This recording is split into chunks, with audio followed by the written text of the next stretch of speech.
If you want to go ahead and take your seats, please.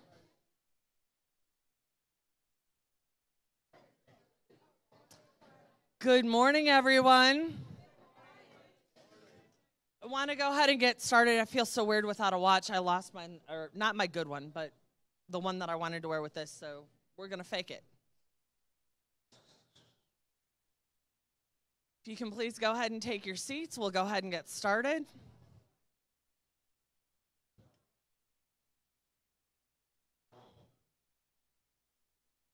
So, how many of you ended up at the Floribama last night? How many of you tied one on and you're feeling it this morning?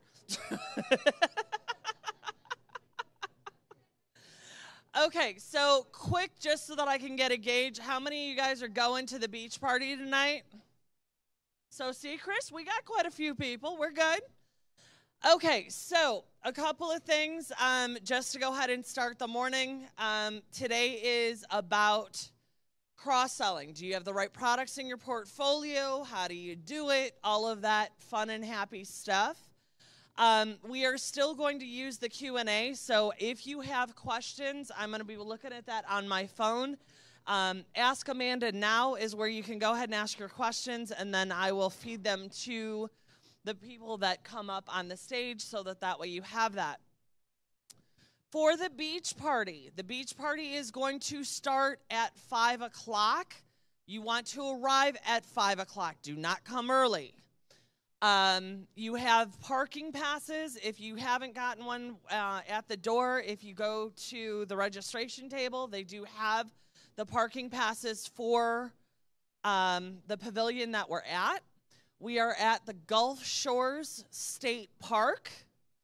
If you pull up the morning Facebook post that I did this morning, you will find the address. Or if you Google it, you will find it. I believe it's 22250 East Beach Boulevard. This is BYOB, and you cannot bring glass. So if you want to drink, do not bring glass, and you can go ahead and do that. We will have soft drinks and water provided.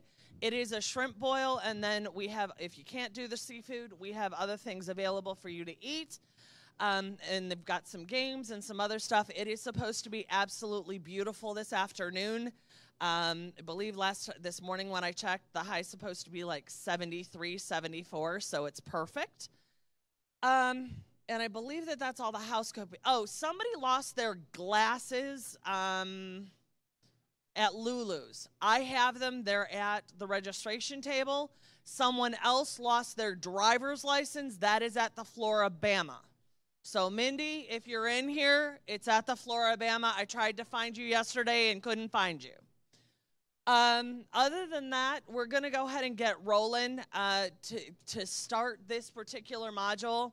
Again, we are going to say thank you to all of the sponsors for making this happen, so thank you. A few of those sponsors have gone ahead and they have products that fit the cross-selling. Yesterday we ran a little late, and I wanted to go ahead and have Chris speak yesterday, and Chris Weir. And unfortunately, the timing got a little bit messy. So I am going to turn the floor over to Chris Weir for a few minutes so that you can hear him. He is absolutely brilliant. Thank you. Thank you. Brilliant is overstating things. You are so humble, it just stuns me. So when my favorite part about this event is Amanda says I can talk about whatever I want to talk about. So since I have this, I'm good to go. I'm the direct mail lead generation guy. I've been doing direct mail for 31 years, and I've been on stage many, many times to talk about that, and I don't want to talk about that. Okay. If you haven't picked up my business card, it has my cell phone on it. You can text me anytime, talk to me anytime. I'll be here for lunch if anybody wants to talk to me about marketing, Facebook marketing, SEO, direct mail, any product. We do all the senior products. Let's talk about you.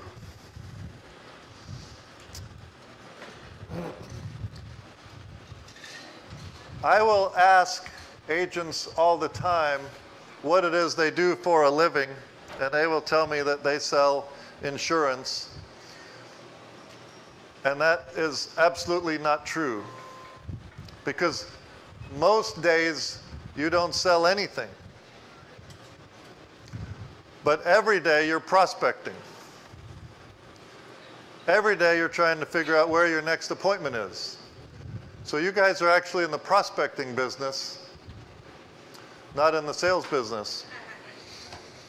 And so many times when I attend events, I see all this information about this product, that product, cancer, dental, ancillary, all the different products are out there. It's absolutely stunning what you guys have to do to learn all of the different products.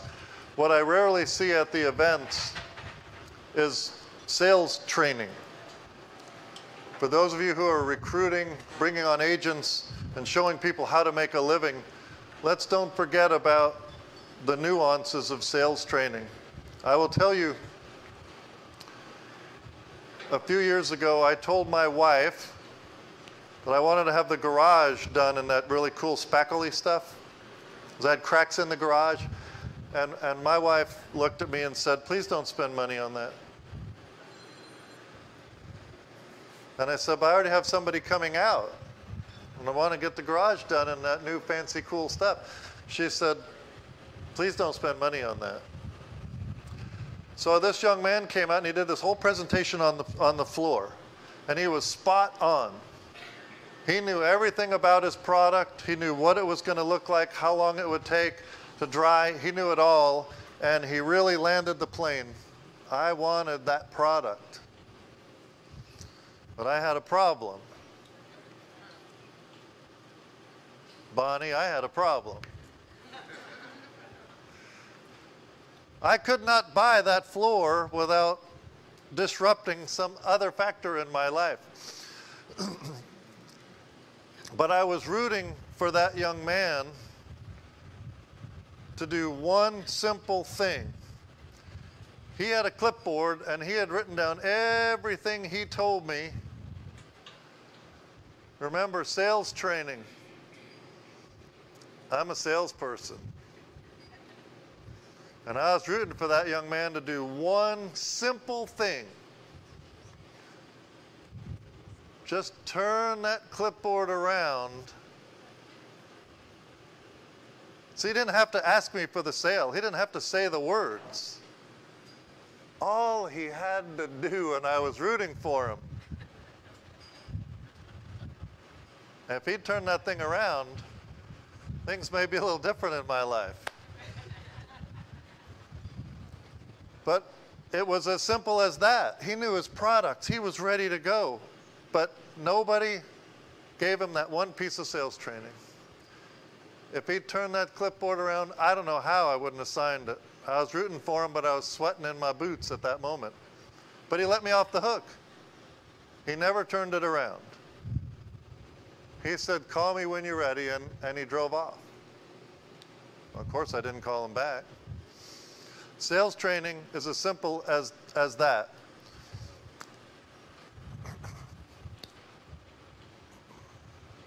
I have heard several of you in my time together with you say to me that you wish your children would join you in the insurance business.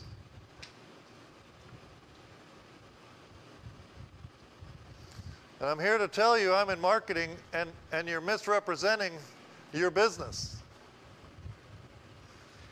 Why would a young person be excited to enter into the insurance business?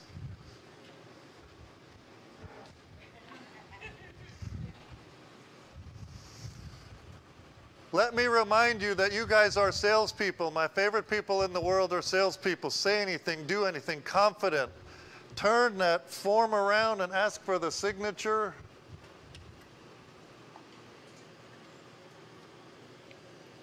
You are in the business of wealth creation.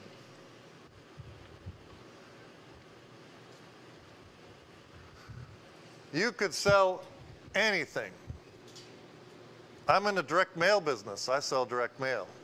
I've been printing on paper For 31 years. Would have never thought it. After 7 years in the business, I thought I will never make the amount of money I hope to make in my life. I started looking for another job to leave the industry. Around that time, one of my competitors folded and all of their customers came over, and we never looked back because I never let a customer go. Once I got a customer, we hugged him. At 9 years, I knew I wanted to buy my first building, but I had a problem. I had a partner. And he didn't really want to participate in running the business. So I just asked him if he would like to buy me out, or I could buy him out, but I needed to make a different direction in my life because direct mail was simply a vehicle for me for wealth creation. He said, well, you do all the work in the business anyway, why don't you buy me out? So I bought him out. That was in the year 2000. He's still with me 23 years later. He's still in sales. Some of you may work with Peter and Karen. But I bought him out. I bought my first building. There was no way I had 20% to put down. I had to find a bank that would let me do 10% down. It was a $950,000 building in 2000, and as always the case, it's the down payment that's soul crushing. I found a bank that would do 10% down, and I found a way to get into that building. Years later, it was worth so much more. For a long time, it wasn't. But I was running my business out of there. I quit paying rent, and I bought a building just for me to run my own business out of.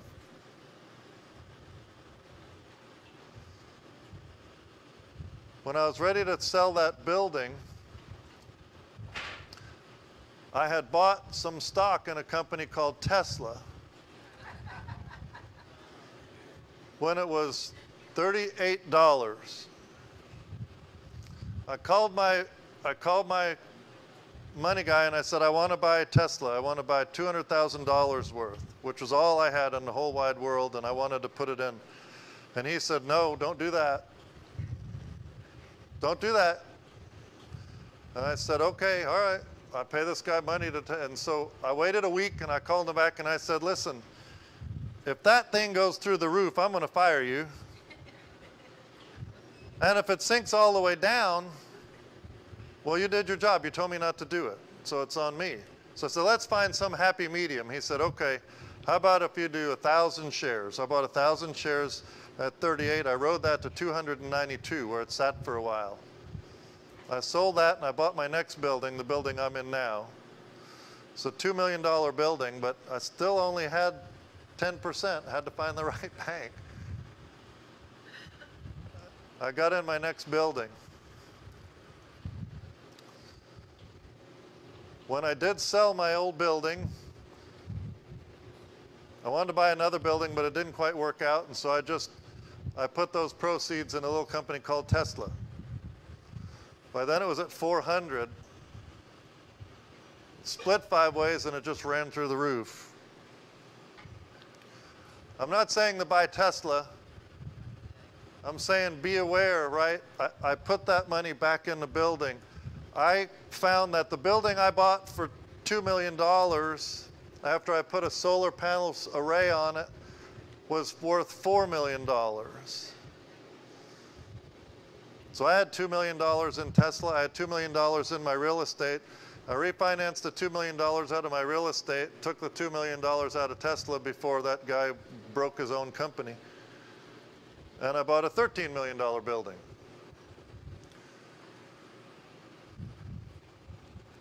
We're in wealth creation. And I'm not saying buy $13 million buildings.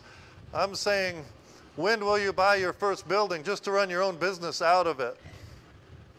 For those of you who say, my kids don't want to get an insurance, please remember that your business, to be a business, needs a sales department, a marketing department, somebody in finance, an HR. If you're running a business and you say, well, I'm not really good at Facebook, well, bring your kid on to market you, generate leads. I don't have any slides. I normally do, but my favorite slide is that I am the marketing direct mail guy, And please don't buy leads. Don't buy leads. Listen, I know when you recruit and you hire, you're still going to need me, so it's okay. But when you say, well, my kid don't want to get in insurance, yeah, they don't want to sell insurance. But you're running a business. I believe that it was harder for me to make a living than it was for my parents. And I believe it will be harder for my kids to make a living than it was for me and down the line. I just think it's getting tougher and tougher and tougher. And we have the ability to make as much money as we want. You guys could all be working at the mall. But you chose something that's really, really hard. And that means the upside is there too. Put your kids in marketing. Put your kids in real estate to find your next building. What is it, right, that gets us to the next level? Invest in sales training, because there's so many nuances to sales training that make your selling not like selling. It's like turning that thing around. Be in your community. Do events, Medicare 101 events. If you do dinner, not lunch, to 64-year-olds, 64-year-olds are still working. Do an event. I do them. I can fill the room for you. You can run Facebook ads. You can partner with others. You don't have to do it through me. But we do everything, and we do fill the rooms. We can do 2, 3 seminars for you in one mailer. I don't want to talk about it. You text me. When I get a chance to sit around with people like me who are in sales, I love it. I want to be at every event Amanda does. And when I'm around, I hope you'll come and find me. If I'm sitting over there having lunch or dinner, I hope you just come and sit around me, because I want to absorb all of your energy. I thank you guys for listening to me. And I hope you'll take some of these pieces and bring your kids in. My 3 kids work with me. They're 27, 24, and 21. They're all completely and utterly different in their personalities, 2 girls and a boy. After my dad died, my mom started coming into work for no reason at all, but we make sure there's some mail there for her to sort. She's 82. She comes in every day. She sees me. My twin brother works with me, my 3 kids. Lead Concepts is 50 people. We're on commission just like you guys. Every 2 weeks is like passing a kidney stone for me. And so be in your community, be growing, but don't ask your kids to come into business and sell insurance. Just ask them to come into business, because there's a lot of stuff that needs to be done for a successful business to run. I keep waiting for Amanda to come. Come on up here, Amanda.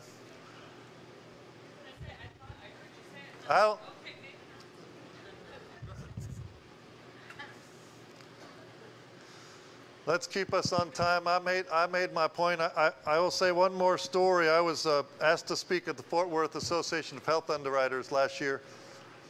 And I was at an event, and I left that event, and I jumped on the freeway, and there was a person right at the light there asking for money, right? Held up a sign.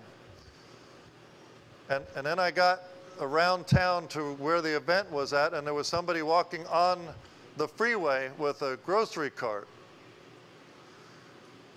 And it was at that moment in time that I realized how important what you guys do is. There are so many people on the edge of homelessness today that don't know the products that you guys have. And I wish CMS wouldn't make it so hard for you to do your job. But society is so close to homelessness, and you guys are providing food cards, meal cards, over-the-counter stuff. Please don't stop what you're doing. You guys matter. And I appreciate how hard it is for what you guys do. Thanks, Chris. Always good to see you. Isn't he amazing?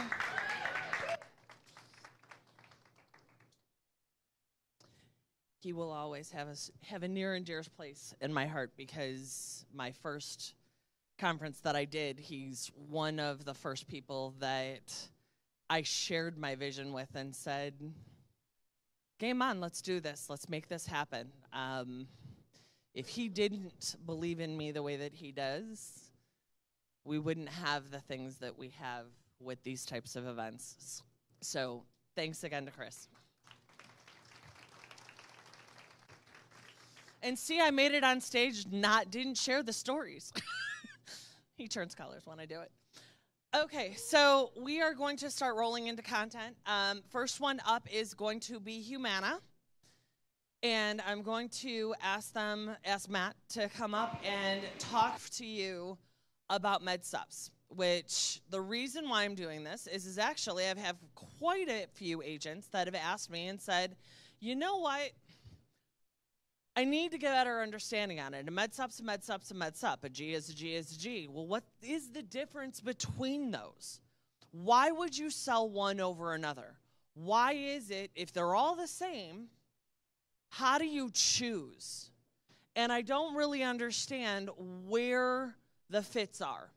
So Humana and I have been talking Fred Roth and I started talking last AEP when I started noticing that there was a need for this training, and said, you know what, Fred, I think that we need to go ahead and design something to make this happen and roll out some training for you guys. And he says, you know what, game on, totally want to help you with this. We will, mission accomplished. So his team reached out. I'm going to turn this over to Matt. He's going to go ahead and talk to you guys about MedSups. Please, if you have questions about this, AskAmandaNow.com, which Chris, special round of applause for Chris Westfall for allowing us to go ahead and have this real time to ask your questions. I know many of you have said, you know what, I hate being in conferences where I can't ask my questions and get them answered. I have to hold it, and then it's like, well, we run out of time and nothing ever gets done. So the fact that we're making time to be able to ask your questions real time is awesome.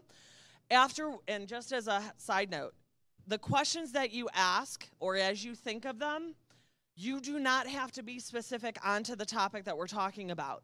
The last hour and a half of this session today, we are going to do anything goes as far as questions go. So put that in that form, and I will answer them at that one, or if they relate to this module, then we'll talk about that one, okay? So I'm going to stop talking and hand this over to Matt. Hello. Is it working? Oh, awesome. Perfect. That was a very lousy clap, I think. Okay. Whew, I was like, man, they are really going to love this then. I felt like, all right, let's go. All right. Well, I am super stoked to be here. And, first off, I just want to thank Amanda and her team for making this come alive. I mean, this event has been nothing but spectacular. I mean, yeah, it's been awesome. I mean, you've got great content, short condensed time, and then a lot of fun activities, good food, and wonderful people. And I think if there's one thing I took at Amanda's opening speech was everybody connecting, Everybody's got something to give to everybody, and it just makes this industry so special when you take just that time to give a little bit. And so I'm here to hopefully give you a few nuggets about Humana. And then again, we're back there, but a lot of good things happening with us. But before I kind of dig into the details of that, has anybody ever heard of a gentleman by the name of Charlie Plump? Charlie Plump. No? Oh, this is what makes it even better. I love that when nobody does. Well, Charlie Plump is a war veteran. And he, as a young boy, wanted to fly fighter jets. I think kind of as all young boys, fighter jets are pretty damn cool. Especially in my generation when you grow up with Top Gun. I mean, it even makes it cooler. But he wanted to be a fighter jet pilot. And little farm kid in Kansas grows up. And guess what? He is one of the first classes to go through the Top Gun experience. And so I call him the OG of fighter jet pilots, and you know, there is no Maverick, it's Charlie Plamp. But why am I telling you about Charlie? Charlie was flying missions, and he had had 74 successful missions. On his 75th mission over Vietnam, he was shot down. And not only was it his 75th, but it was his last mission he was supposed to complete before he was done. As he's getting shot down, you can probably just imagine what's going through his head. And you know what? He had a plan in place. He knew that when this happens, there are certain protocols you must go through and you must execute on. He breaks his antenna. He rips up his coordinates map. There's other things within the cockpit he had to do as he was obviously ejected from it. And then it was restructuring his mind, because as that parachute's going down, there's a few things that are probably going through your mind. Oh no, what's going to happen? I'm across enemy lines. And as he's going down, he's faced with, he sees people running towards where he's about to land. And so you can imagine the impact coming over him. Charlie is captured, and he becomes a prisoner of war for 2,103 days. After Charlie is finally, you know, after the war ends, Charlie's released and he gets to come back home. We're going to fast forward a couple years. Charlie is now a motivational speaker and really tells about his story. He's sitting at a restaurant one day, and a gentleman walks up and he says, "Hey, Charlie." He's like, "Yeah." He goes, "I guess it worked." And he goes, "What do you mean it worked?" He goes, "I packed the parachute." And he was like, "It did work." He goes, "How the heck did you know that?" And he goes, "I was on the USS Kitty Hawk, where you used to fly off of, and I was in charge of packing all the parachutes." And the thing that I'm hopeful that you're going to gain from today, and all the information that you're really getting from Amanda, is really packing a parachute. You are trying to take the information, the knowledge, and pack a parachute. And you're trying to, and whether that's, you know, the social media talks, whether that's the marketing pieces, whether it's the back of the office house information, or the Q&A that you're about to go through, all of these are little bitty pieces that you could be putting in your parachute.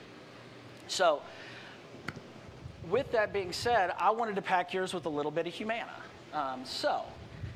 As you all are probably well aware, Humana Medicare Advantage had a wonderful AEP.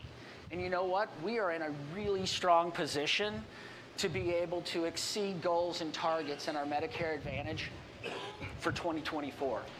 But the Medicare supplement line, you know what? We didn't have the best AEP. And not a lot of carriers would come up here and say that. But you know what? You guys need the honest truth. And the more vulnerable we are, the better we get. But with that being said, there's a couple of things that we've done. And I would say the first and probably most important is finding critical leadership. And we've brought in a new leader named Fred Roth. Fred's out there. Hi, Fred. Good to see you. We kind of look like the Twins movie, right? Danny DeVito, Arnold Schwarzenegger. I'm Arnold, right? Why are you all laughing? Really? Okay. But it takes leadership to pull the teams together and to make sure that we're executing. And there's really three, I would say, key elements that we are focused on. And the one, which, guess what? If you're not focused on this, you probably don't even want me talking, is competitive pricing. And we're digging into the details, and we started probably in Q3 of 22, identifying where are our gaps, where can we go, and how can we do two things. One, drive a competitive price that's going to get you in the door and have you sit down with your customers, and then drive consistency. And so I can tell you, as we really start to look across our portfolio of products from a competitive landscape, it's not that we're going all in on every single market. We are looking selectively across the markets to see what we can do and make sense. But the second piece of that pillar around competitive pricing is we want to be consistent. And that's something that we took pride in, not only in 22, but really, really prideful in 23, where we said, you know what? We've got to have a consistent product, because when you put it with us, we want it to stay for 8 years, 10 years, long term. And so with that being said, our 2023 pricing that we had on our Med Sup, when you looked across all our states, our average increase was 2.6%. So when you know the industry average, that's going to look pretty darn good to your customers. And you can feel confident when you're selling that policy that it's making sense. Second piece that I would say is really important for us is the experience. The experience has to be top-notch. And we are really, really digging in and taking feedback from folks like you. Because you know what? We can sit at our corporate facilities and think we know everything, and we don't. And guess where the rubber meets the road is when we come out here and we talk with you, and you give us these nuggets and ideas. And that's when I'm talking about the collaboration between us all. We can take back those things and deploy and make improvements that benefit those customers that you serve. And that is a key element of what we do.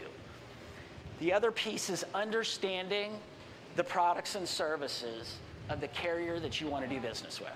We know there are tons of carriers in the marketplace. And you don't go out there and say, hey, guess what, customer? Here's 13 carriers. You tell us what you want, or go through each and every one of them. It's not the business. It's not the model you guys have built. So what we want to do is make things simple and easy, I say. And so when you look at like our household discount, we have a 12% household discount. That household discount, we wanted to make simple and easy. You have to be an adult over the age of 18 living in the household. So that could be, you know what, that could be a spouse, that could be an adult child, it could be a caregiver, a friend, just has to be an adult over the age of 18. So we wanted to make that simple and easy. The other piece that we really wanted to focus on too was how do we give additional discounts that make sense? And so, you know what, when they're willing to do automatic bank draft, that's another $2 discount. Some people don't add that into the equation, but again, when you're getting down to the brass tacks and the dollars, you need to make sense. And then the other piece that we really focused on was our policy fee. We know there's a lot of policy fees, and sometimes we're like, we see that on there like, well, that's something else I've got to let the customer know about, because if they see an additional $20 or $30, they're going to ask me. Humana said, you know what, let's not do a policy fee. Let's just, you know what, this is our price. This is how you get our discount. If you want to make it easy with your bill pay and get an additional $2, great, let's do it. Here's your price. Because we want you to be on the phone with that customer. We want you to be able to share the reason why, and then we want you to be able to tell them, here's your product, here's your price, and here's how the service is going to be. And then really the last piece on that experience is that we take pride in is, and I'm sure you've heard the word, NPS scores, NPR scores. And it's really about the value of the carrier, right? Like, you know what does the customer think of the carrier? And I will tell you, Humana's a 62. And I mean, I used to stand up and tout like, we're a 62. And I would get these blank stares and I'd be like, okay, nobody knows what a 62 is. Why do you tell them a 62? So now I kind of give them a little bit more detail that the NPS scores are based from a 0 to 100. And now you're going to say, well, a 62 sucks. However, anything over a 30 is good. Anything over a 60 is great. And I'll put this in a little context. Amazon is a 73. How many people use Amazon? Probably here, every single human being, and love it. Chick-fil-A is a 61. Great chicken sandwich. And we're a 62, so we beat the chicken sandwich. I mean, look at that. But it's really important that you pick a carrier that's got that reputation, that's going to have your back when the time comes. That you know what, when your customer needs something, that carrier's got your back. And so, you know, it's good to understand where they're at with that. And then I would say the last piece, and probably the most fundamental, is building key trusted partnerships. And that really goes, you know what, with the folks here in this room. We want to hear from you. We want to work with you. It is so important. I'm a nerd, and I like to listen to all kinds of podcasts. And one of the podcasts I really like is on military stuff. And I was listening to this one. I think it was on Joe Rogan. They were talking to this military drill instructor for the Navy SEALs. And they said, do you know or understand when you look out at the crowd And he was like, our crowd, or I guess on the beach or in the platoon or wherever the drill instructor's looking out. And it's the first day, and you've got 1,000 students, because that's how many they take in that class. Do you know who's going to make it? Can you look at them and tell you who's going to make it? And he's talking back, and he's like, no, actually, I can't. And he's like, oh, I figured after, 20 years of doing this, you'd have some insight. And he's like, I do. I have a lot of really great insight. And he's like, the first is, the person that comes in and talks the loudest and is the strongest and tries to do it on their own, I can tell after day one, they will not make SEAL training. He's like, the second big thing is, the person that comes in as the college athlete and thinks, you know what, I can overpower this. I can do this because I've succeeded at everything else that I've done on my own. And you know what? If I just work harder, and if I do better, and if I listen, and I focus on myself, I can make it through this training. He said, I promise you, that person's not going to make it either.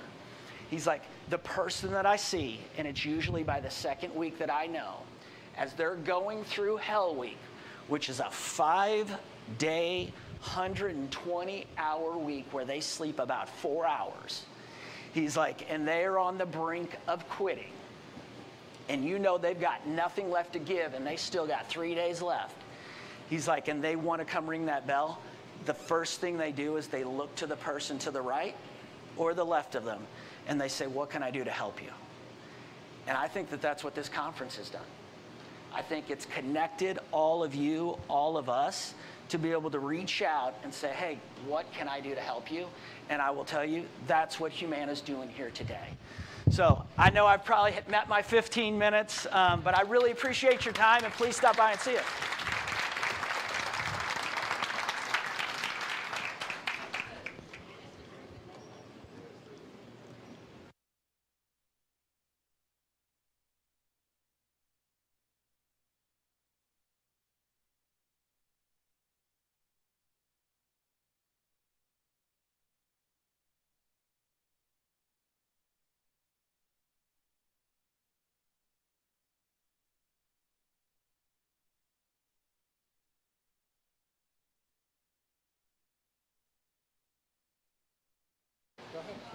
Are we going together?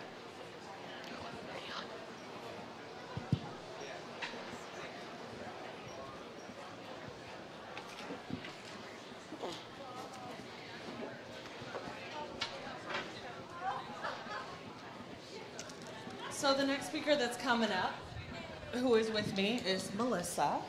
She is from Medico. How many of you guys do business with Medico?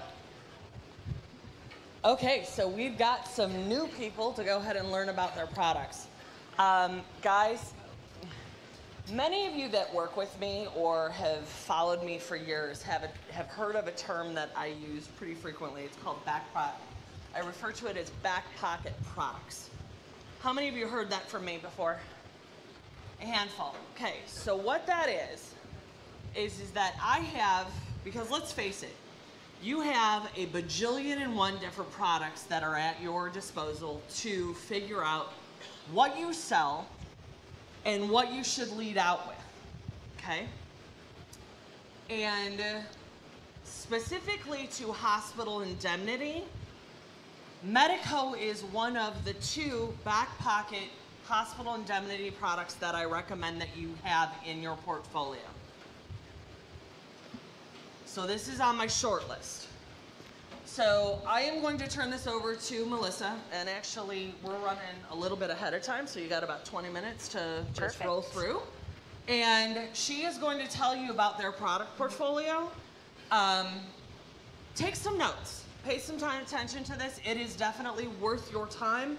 I have quite a few agents that rep their products, and specifically the hospital indemnity is a good one to go ahead and take a look at. So please welcome Melissa. Thank you. Good morning, everybody. How are you? So if you came by Courtney and I's booth yesterday, we were saying, fill out this card for a $100 gift card. So the very first thing I want to do is, A, thank Amanda. I appreciate you. I met Amanda a few years ago, and we just clicked. It was like we were besties from a long time ago. And all of you, thank you for being here. Courtney and I are flying home to Iowa as soon as I'm done. I'm really sad because it's beautiful here. So the first thing I want to do is give away the $100 gift card. And the lucky winner is Gina Pratt. Yes. So if you want to come grab it.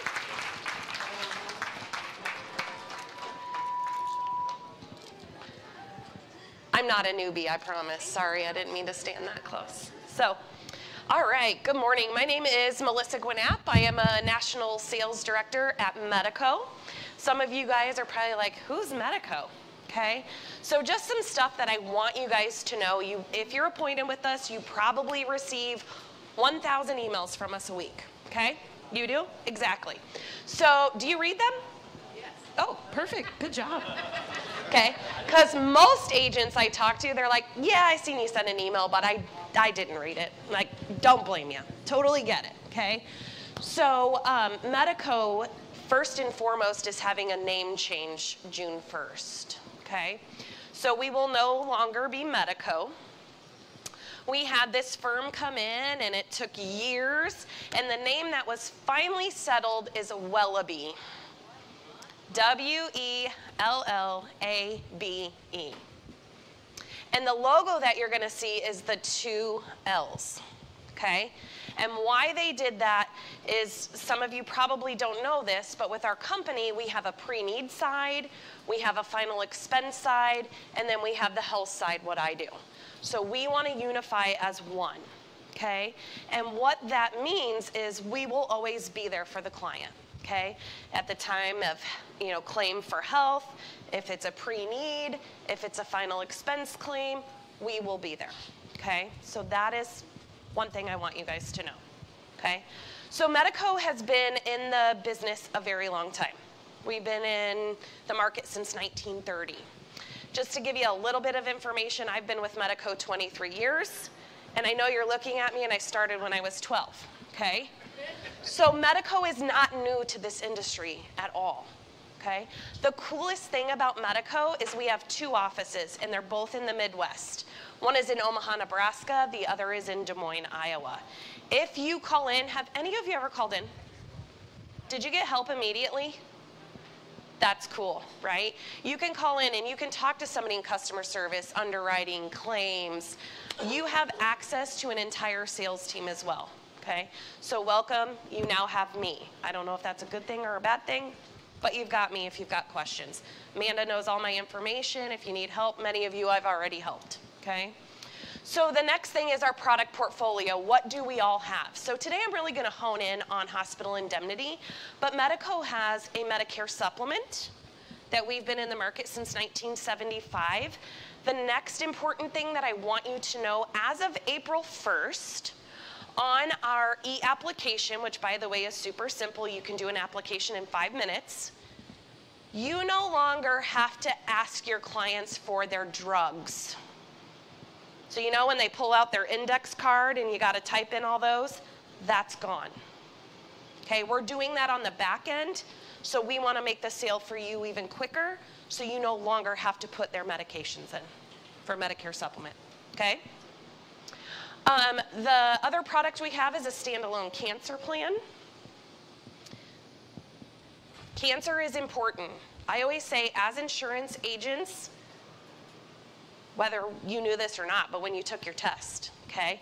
You're not only an insurance agent, you're now a teacher. Did any of you want to be teachers and just kind of didn't do it? Well, guess what? You're now a teacher. Because our seniors have no idea what's in the market. Not even our seniors. Everybody, right? So now you're a teacher, you're also an HR director, okay? Think about when people retire, if they're retiring from a corporation, they get handed a folder and they say, these are your 3 benefits. This is what you get to choose, okay? But as insurance agents, we were always taught people need health insurance, they need life insurance, car insurance, home insurance. We were never taught people need cancer insurance. Okay? Cancer statistics, as we know, are at an all-time high. Make sure you're looking at those things for your clients, okay? You're the educator. They have no idea what exists, unless you teach them, okay?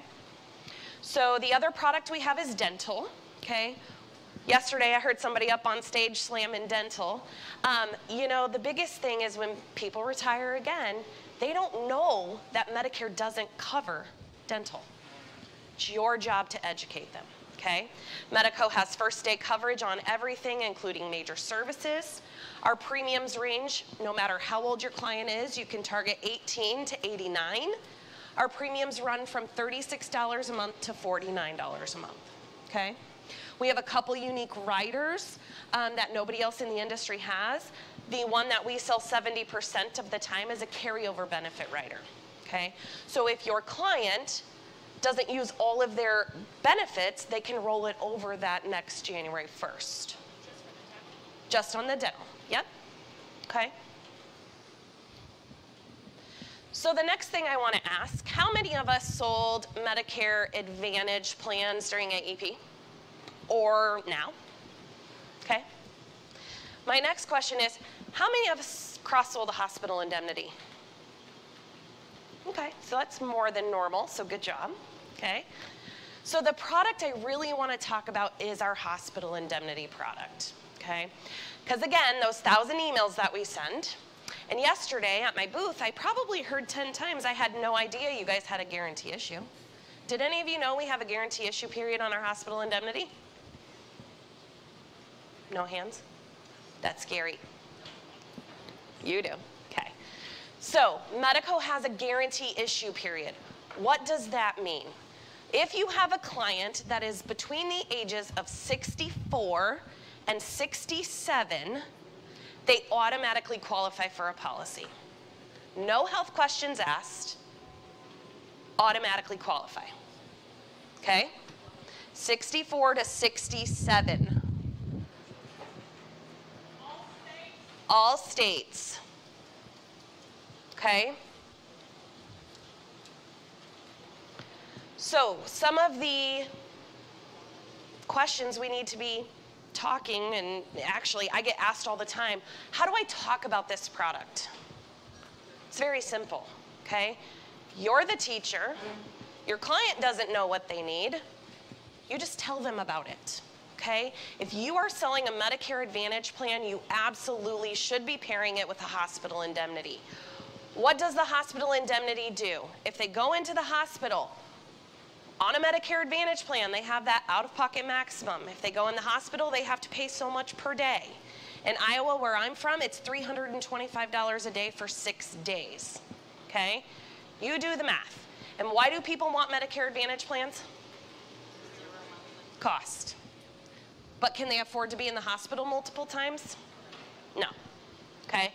So $325 a day for 6 days in Iowa. So at Medico, we have a base plan, and in our base plan, it covers inpatient hospitalization day 1, okay? Your clients can choose. Do they want 3 days?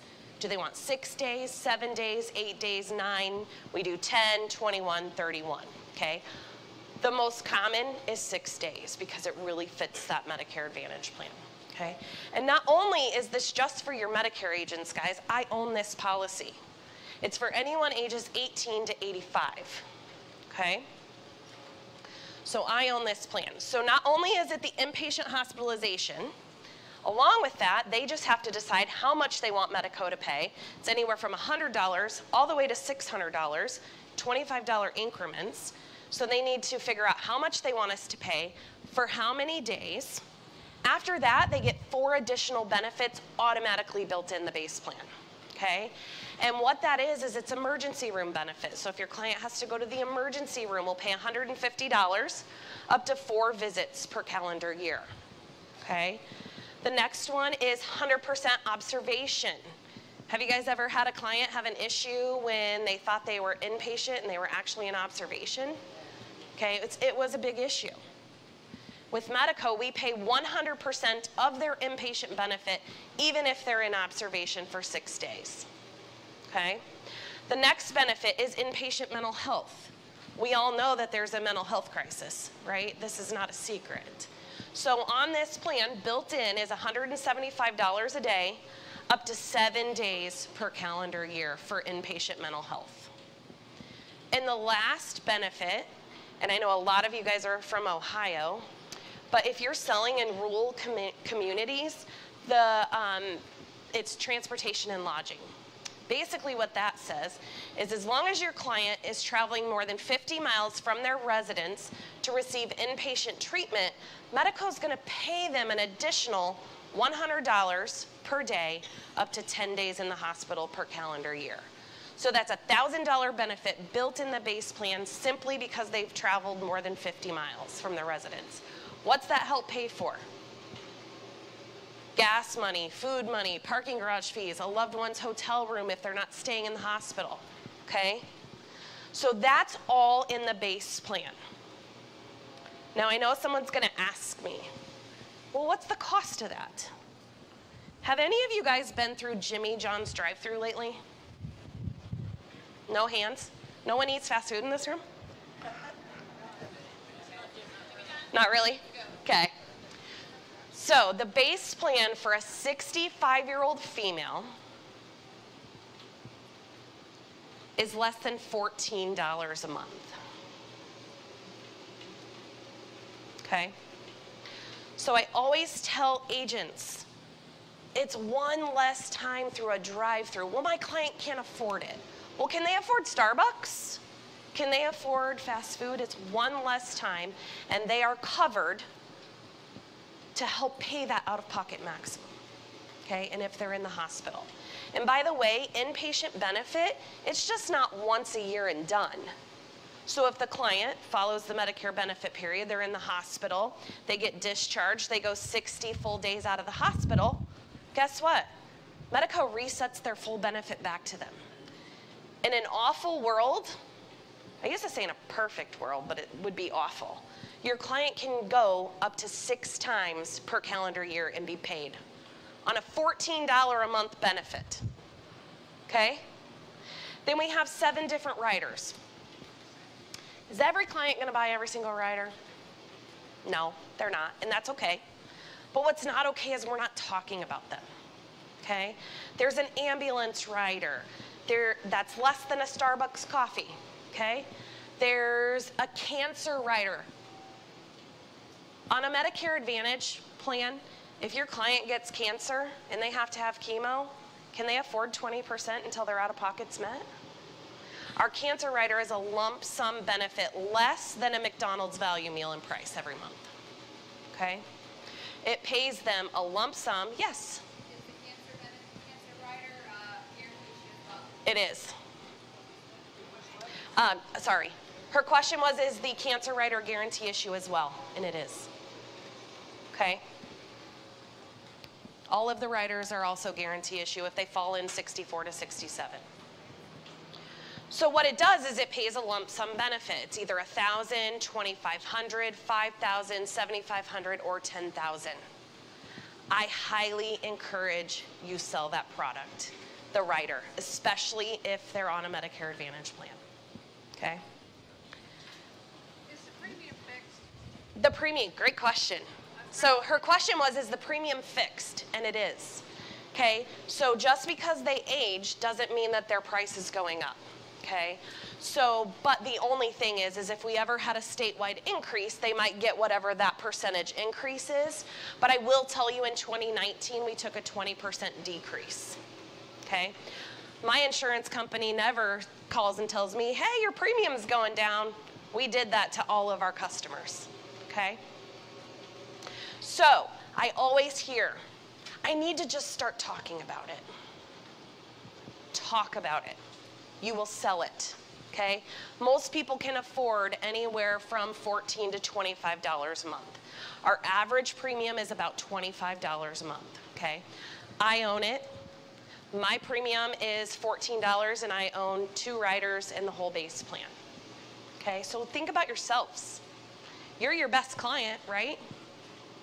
Yeah, you're your best client. Then you know how it works. And it's simple to talk about. Talk about it. There's no strategy, okay? The last thing I kind of want to talk about is what Medico has built, and it is a policyholder app. Again, I know you probably don't read our 1,000 emails, so this is a perfect time to get it out to you. So we built a policyholder app, and in that app, once your client gets approved, okay, they can download the app, we send them an email, but in that app, they have instant access to their ID cards. Do you guys always hear from your clients, I didn't receive any ID cards? Well, they're in the policy. Well, who looks at the policy? Nobody, okay? So they have instant access to their ID cards. You know, I know COVID screwed a lot of things up, but it was also good because it taught our seniors how to use technology, okay? So they have instant access to their ID cards. They can file a claim through their app. They can simply take a picture of the claim, and it gets submitted to Medico. I also own a dental plan, and I took a picture of my dental EOB for my primary insurance and sent it. I got a check from Medico in 10 days, okay, for a cleaning. So also on that app, they can find all of your information. Hopefully they know you, right? And we all have heard cross-selling 1,000,000 times equals persistency, right? That client knows that you're their agent. So Medico really just helps with all of that. And one last thing I want to talk about the hospital indemnity. I had somebody ask me yesterday, well, would you sell this with a Medicare supplement? Yeah, I would. Okay? This is all indemnity, tax-free money paid directly to your client. Have you ever thought about the plan N's or your high deductible G's and your high deductible F's? It can help in the exact same way as it does a Medicare Advantage.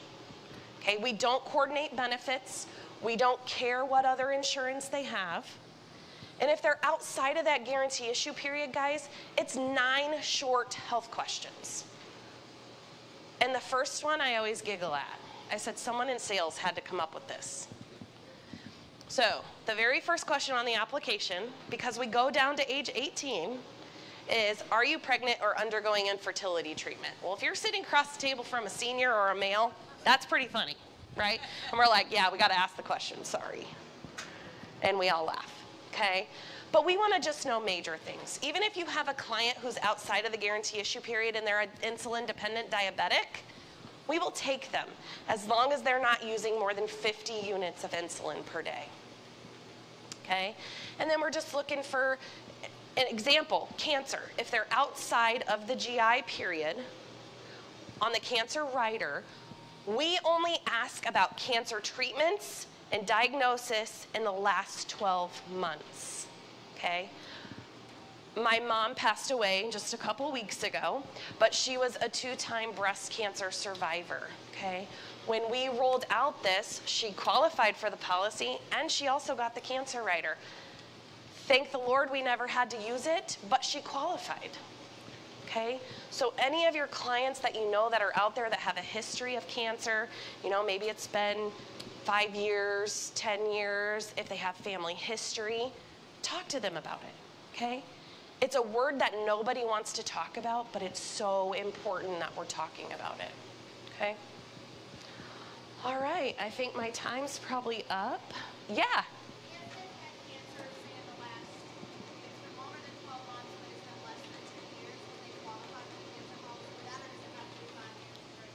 No, so the question was if they had cancer 2 years ago, would they qualify? And the answer is yes. As long as they have been treatment-free and diagnosis-free for 12 months, they qualify for the rider on the hospital indemnity. Okay? So yes. Treatment includes medications. So I'm going to say it depends on the medication. So tamoxifen, for example, breast cancer. I'm a huge breast cancer advocate, okay? The new recommendation is clients take tamoxifen for a lifetime. Medico doesn't look at tamoxifen as a medication or treatment, okay? Yeah. Now, if it's like an oral chemo pill or something like that, yes, that's medication. Yes, sir? Does cancer have reoccurrence? It does not have reoccurrence. So the question was, does the cancer rider have reoccurrence? And it does not. It is a one-time payment. Once we pay it out, we cancel the rider, but also what we do is we cancel their premium. They no longer have to pay premium on that, okay? All right, my friends, Amanda has all my contact information. If you guys need anything, please contact us. I always tell agents, if you're not successful, we're not successful, and that means we're doing something wrong, okay? And I promise you, you know me well, no question is a dumb question to me, okay? So if you've got anything, I'll be here for just a little bit, and then I'm flying home. But I appreciate it, and everyone take care, and I'll see you soon.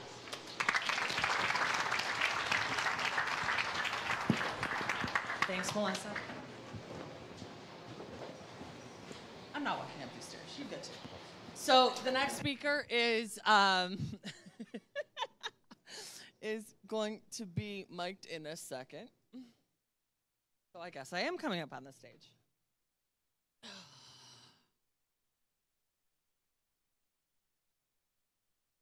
There is a Georgia-plated silver Hyundai that needs to move by 10 o'clock. Otherwise, it's going to be towed. So if that is you, please move your vehicle. It's a Georgia gray SUV Hyundai.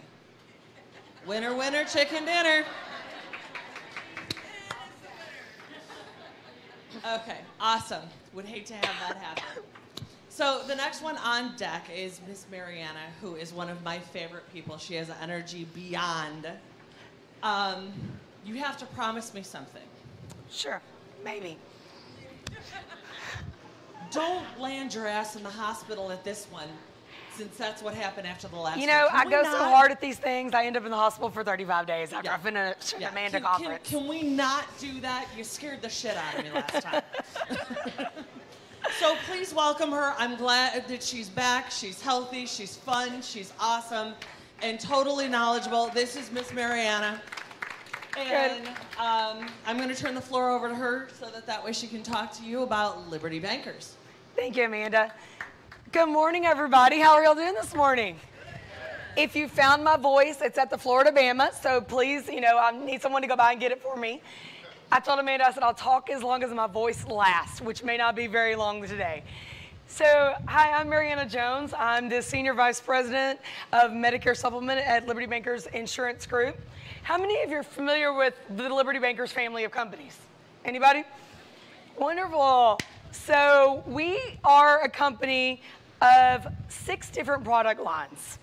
But we focus on 4 to our agents, and then I'll tell you about the other 2, and you'll laugh, and you know why we don't do that. We still have a debit balance group. They actually knock on the doors and collect premium. That's our home services. You hear us talk about home services. We still have guys that go out there and do that. It's a dying breed, but we still have a team that does it.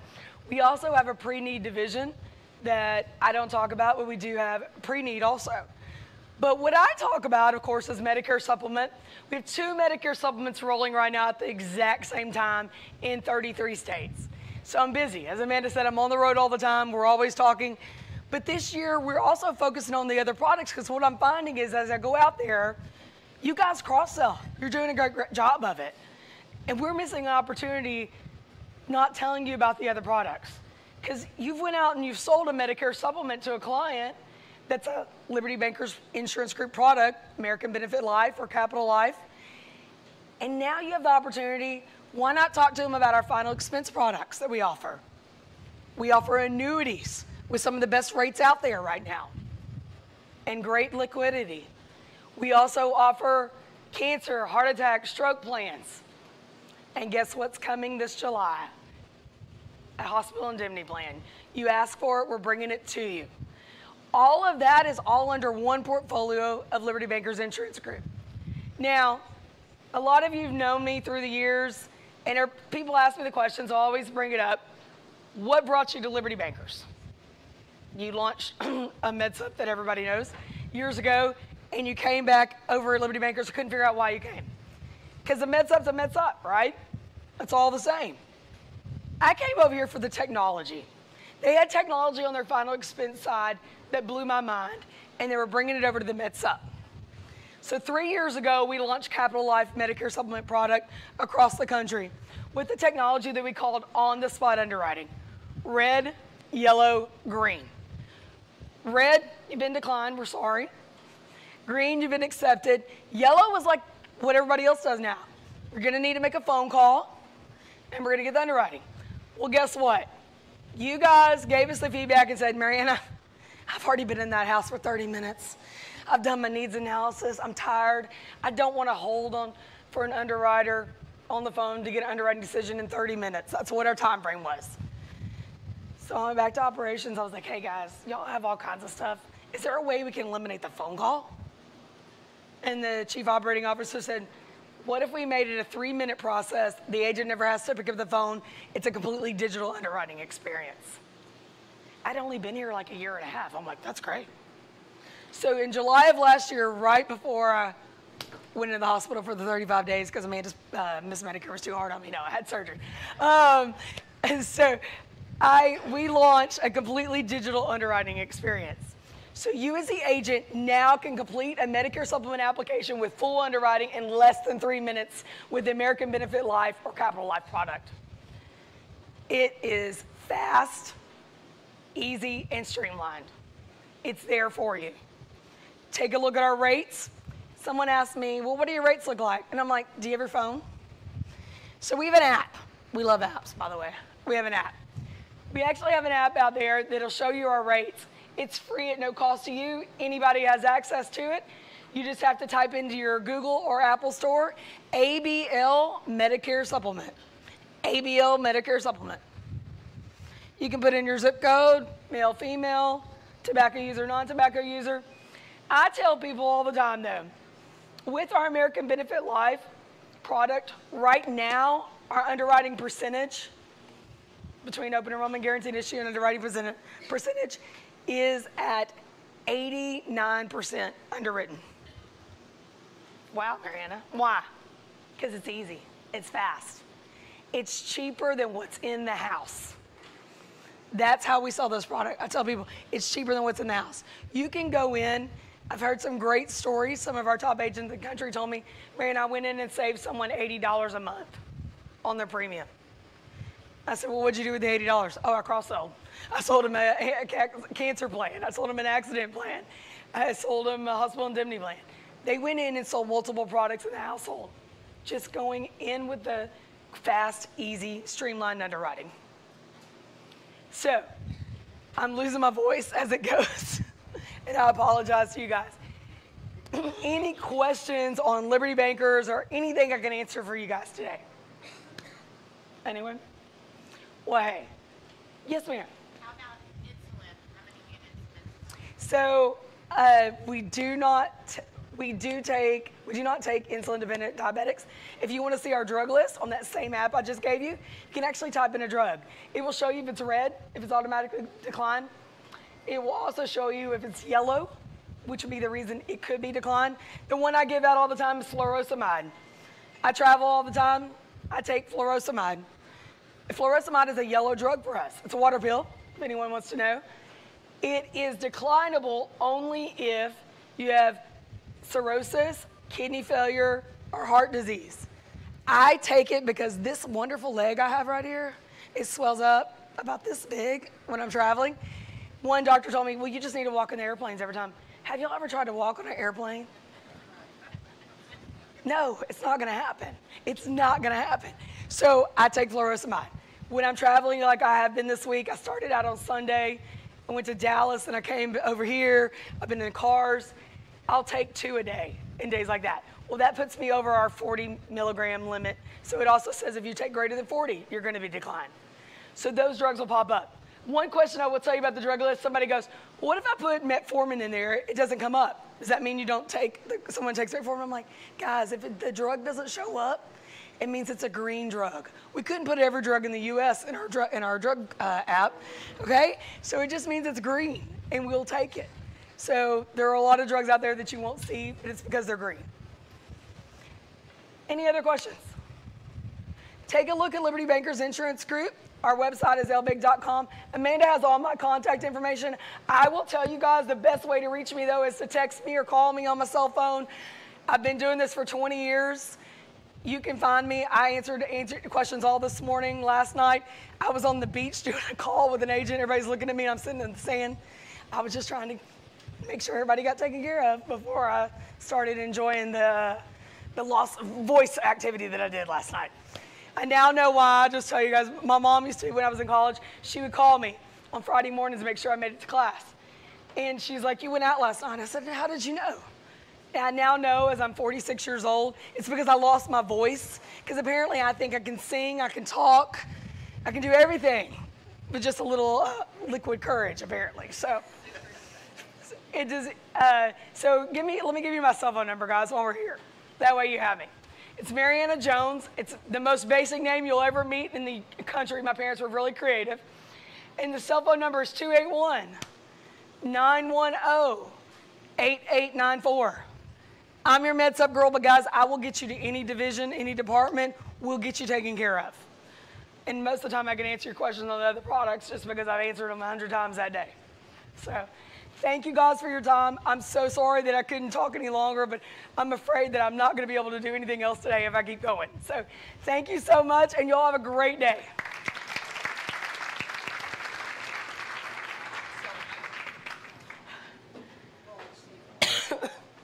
Sorry. So ice water.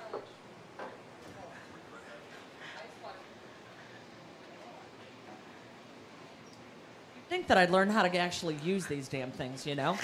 I need Melissa and Matt back up here for a quick second because we've got some questions and I want to go ahead and ask have you guys answer them. So jump up on the stage. And Mariana, grab some really, really hot coffee and then do ice water after that. And do not drink while you're drinking each cup. Melissa, where are you? Come on down. You're the next contestant on The Price is Right.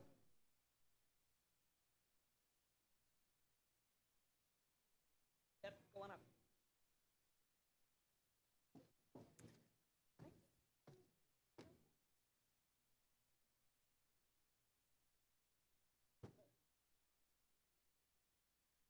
Did you guys miss me? Yay! Okay, so we've got some questions in regard to this. Guys, we're using the AskAmandaNow.com to go ahead and get your questions answered in regard to all the things. So the first one is for Matt. Is the 12% discount in every state? It is in, the 12% discount is on our Achieve product. So I don't know if you're familiar with Achieve, but it's on our Achieve product. And there is 4 states where the definition is a little bit different. And it has to be another policy alongside of it. And those states are Ohio, New Jersey, South Carolina, and Kentucky. But as we file new products in those states, we will be updating that definition, and it will be the exact same across the board. But okay, I need you 2 things. 1, I need you to use an outside voice from the diaphragm. Got it. And then 2, I need you to go ahead and repeat those states so that we've got people that were writing that down and they can't write that fast. okay. Was I not talking loud enough? Okay. Oh, baby, you turn me on. No. No. Okay. Which, speaking of that, I have some. By the way, if any of you are the ones that are doing the obnoxious phone calls at my office, please stop. No. Okay. There's only 4 states, and those are Kentucky, South Carolina, Ohio, and New Jersey. And in those 4 states, it has a different definition where they have to be on the policy and have to be a benefit over the age of 65 with a Medicare number. So, and then the rest of the states have a 12% for our Achieve product. Now, we also have 2. Your mic died. I've never been told I'm quiet. I've always been told I'm loud. So if Amanda tells me I'm quiet, we're in trouble. Yeah. Uh-oh. Hold on. Battery change. Uh-huh. We'll bring new ones next year. Yeah. Matt, I would have shared my mic. You have cooties. You have girl cooties. Ew. Yeah. Except, honey, you want to walk away from the fan because it's blowing right up your dress. Thank you. I don't love think you guys but want that no. kind of a show today. Free show is not a good thing. The cat's meow in the behind, I don't think so. There's a reason why I wore long dresses all conference. Now I'm going to be like, Oh, God, yes. Okay, so it's on our Achieve product. Our Achieve product is in 25 states. We do have a household discount on our other products. They vary by state and vary by type. It'd be very difficult to get in here and explain every state, all 50. But again, if you want more specificity, we're back there. And as Amanda said, when you got free time, come talk to us. Okay, Medico. Is the GI hospital, is there any waiting period for that? there is. So great question. So there is a 6-month waiting period. And this is even if they have to ask health or they have to answer health questions or their GI. So 6 months, if anything is pre-existing, we will not pay for it for the first 6 months. I use myself as an example. I have asthma. I've had it since I was a child. I own this policy. Had I had an asthma attack within the first 6 months, Medico wouldn't have paid me. But after 6 months, I'm golden. Okay? So if any of your clients, they're at Walmart, they fall down on a curb. I only say that because I just seen it happen a couple weeks ago. Break a hip, break an ankle, that's covered immediately. Okay? Great question. Mm-hmm. Is the cancer renewable? Well, the cancer rider, is that what we're talking about? Okay. It's just what it says. Is Okay. cancer renewable? That's called a relapse, yes? No. Right. So if, I can answer that a couple different ways. If they let the policy or the rider lapse and they don't pay the premium, it's not renewable. So they have to keep paying that premium. And I can answer it another way because I'm not quite sure. So if we pay the lump sum benefit out because they were diagnosed with cancer, we cancel the rider, but we no longer charge them premium. Okay, so they get the full benefit, we cancel the rider. Hopefully that answered whoever's question. Okay. So to clarify, Medico has no health questions even for the cancer rider between the ages of 64 and 67. That is correct. That's huge. GTL has no questions during those ages, but not for the cancer benefit. Correct. They still have to answer questions about cancer. I love my friends at GTL, but just know Medico is also about 10% cheaper than GTL. Okay? Okay. So we asked this, but I'm going to, it's a different way that, or it was asked and answered, but I'm going to say it again. Is the Medico product still guaranteed issue for someone who currently has cancer for the cancer rider? Yes. It won't pay for their current cancer, right? Because it's that 6-month pre-existing. But if they get a different cancer down the road, we pay for that. Does that make sense? Clear as mud? Okay. Again, if you have questions, ask amandanow.com and then just send them, and then we'll go ahead and I'm, as you hear, I'm reading them. Humana. The Humana Achieve, what's the fitness benefit? Do you have a fitness benefit, and what is it? The Humana Achieve was really built to be our most competitive product, and so we stripped the fitness benefit out of that one. Only our core products within the marketplace have our silver sneakers, which comes with every single core product. Okay, so I'm going to tee this up. You have a lot of people in here that had no idea that Humana actually sold med subs. Yep. So talk to us like we're 3 and explain those products. Explain the med sup products. Yeah. So you're saying that you have a core set of med subs that are fully loaded with those benefits. Talk to us about that because we've never heard about it. Okay. Well, yes. So across the state, every state except for Virginia, we have a core med sup product in those states. Again, that med sup product has a vision discount program built inside of it. It has silver sneakers, which on average, if you went out to a silver sneakers website, they're probably saying it's somewhere between $800 to $1,000 savings if they're already a gym member whether it's the YMCA or some other gym facility that participates. We also have a Well-Dine program. And the Well-Dine program is basically we're going to, if they're admitted into the hospital, when on their way back home, we're going to supply them with meals for 14 days. And that's on your sup product? That is on the sup product, yes. Well-Dine. Yep. How many meals? 14 days worth. And that's in every state except for Virginia? That is correct. And it has a gym membership. And that Well-Dine product, so the core difference, I mean, we're getting down to simplistics. Core difference between Achieve and our core product is silver sneakers. All those other additional value-added benefits I just shared are in Achieve as well. The only thing that's not is silver sneakers. Awesome. Okay. Medico, back to you. What's the hospital indemnity commission?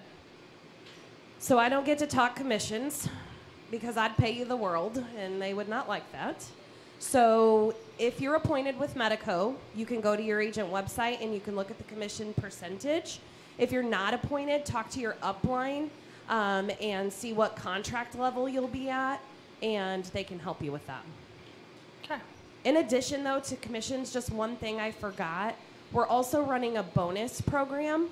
So it's through the end of March, but it also starts again April 1st, and it's going to run the whole second quarter through the end of July, April, May, end of June.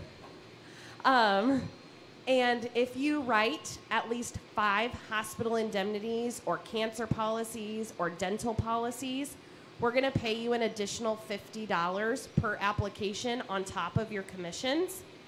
If you get really ambitious, which, by the way, I had somebody come talk to me, you guys all have leads already. Talk to all of your current clients. So if you get ambitious and you sell 15 or more, I'll pay you $75 for each application going all the way back to number 1. Amanda, I don't know if you want to share commission percentage, but I don't get to talk about that. Nope, it's fine.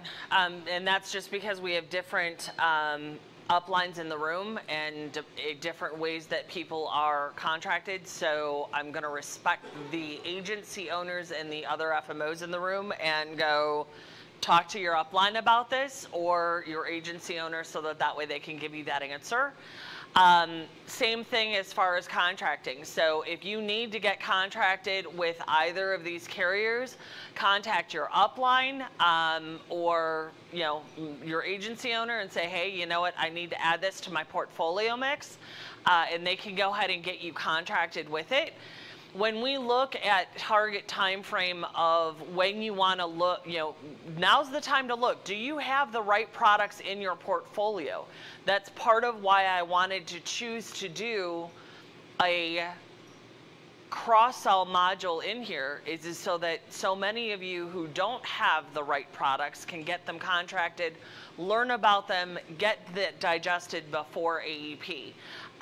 So definitely do that. It's quick and painless compared to the Med Advantage ones where you have to do certifications and everything. So no additional certifications for Medico. Thank God. Yes. Amanda, before you jump to the next question, I was going to kind of piggyback off her as well, my partner over here in crime. But the Humana Medicare supplement product as well has a bonus going on as well. It's $325 per application.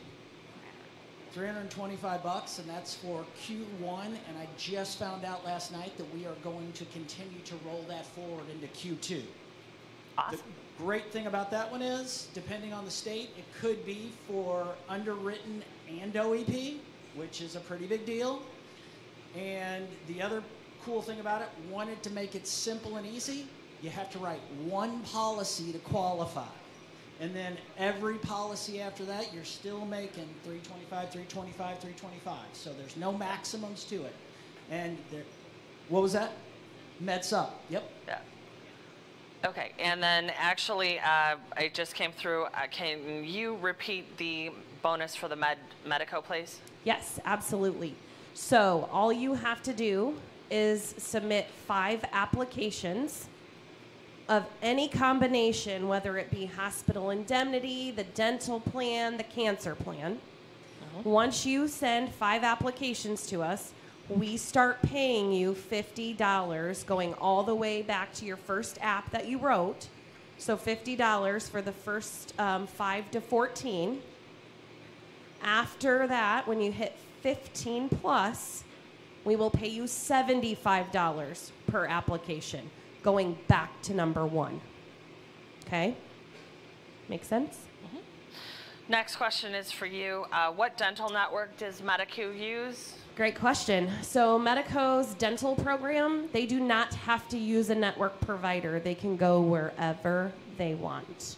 We do have a network if you have a client who wants to use the network and get some additional savings at the time of service from the provider. And that's through Zelis. Zelis. There's over 500,000 dentists in that network. Awesome. Okay, I'm going to do going once, going twice as far as any other questions. I had a question right here. Sure.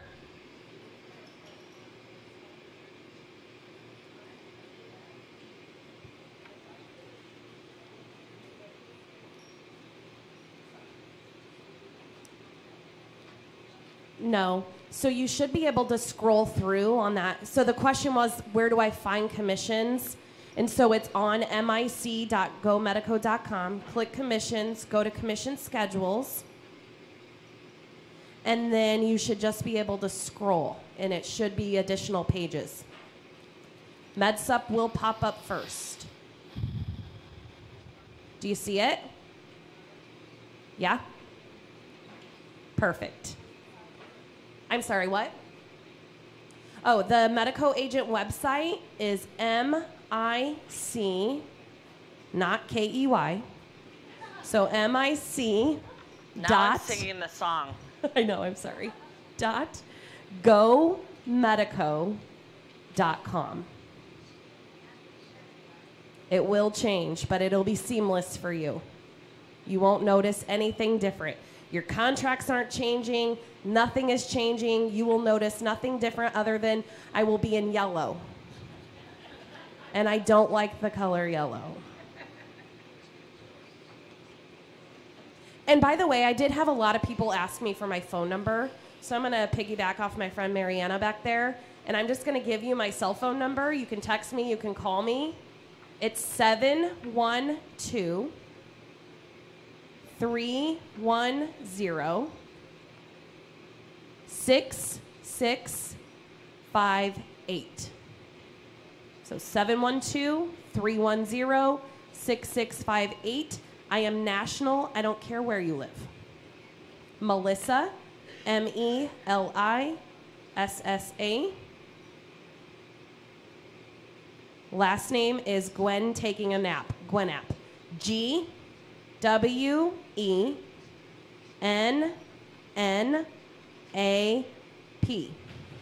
is in Paul. And I think there was a question back there.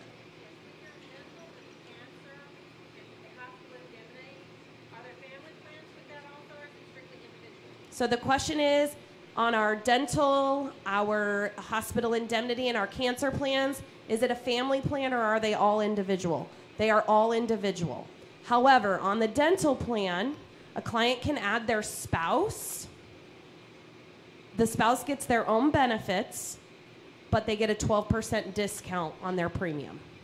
Okay? Yes, sir. Implants are covered. Great question. So dental implants are covered. We will pay for one dental implant every 3 years. What about missing tooth clause? There is a missing tooth clause when it comes to the implant. So if they've already had the tooth missing and they start the implant work, that is not covered. Yes.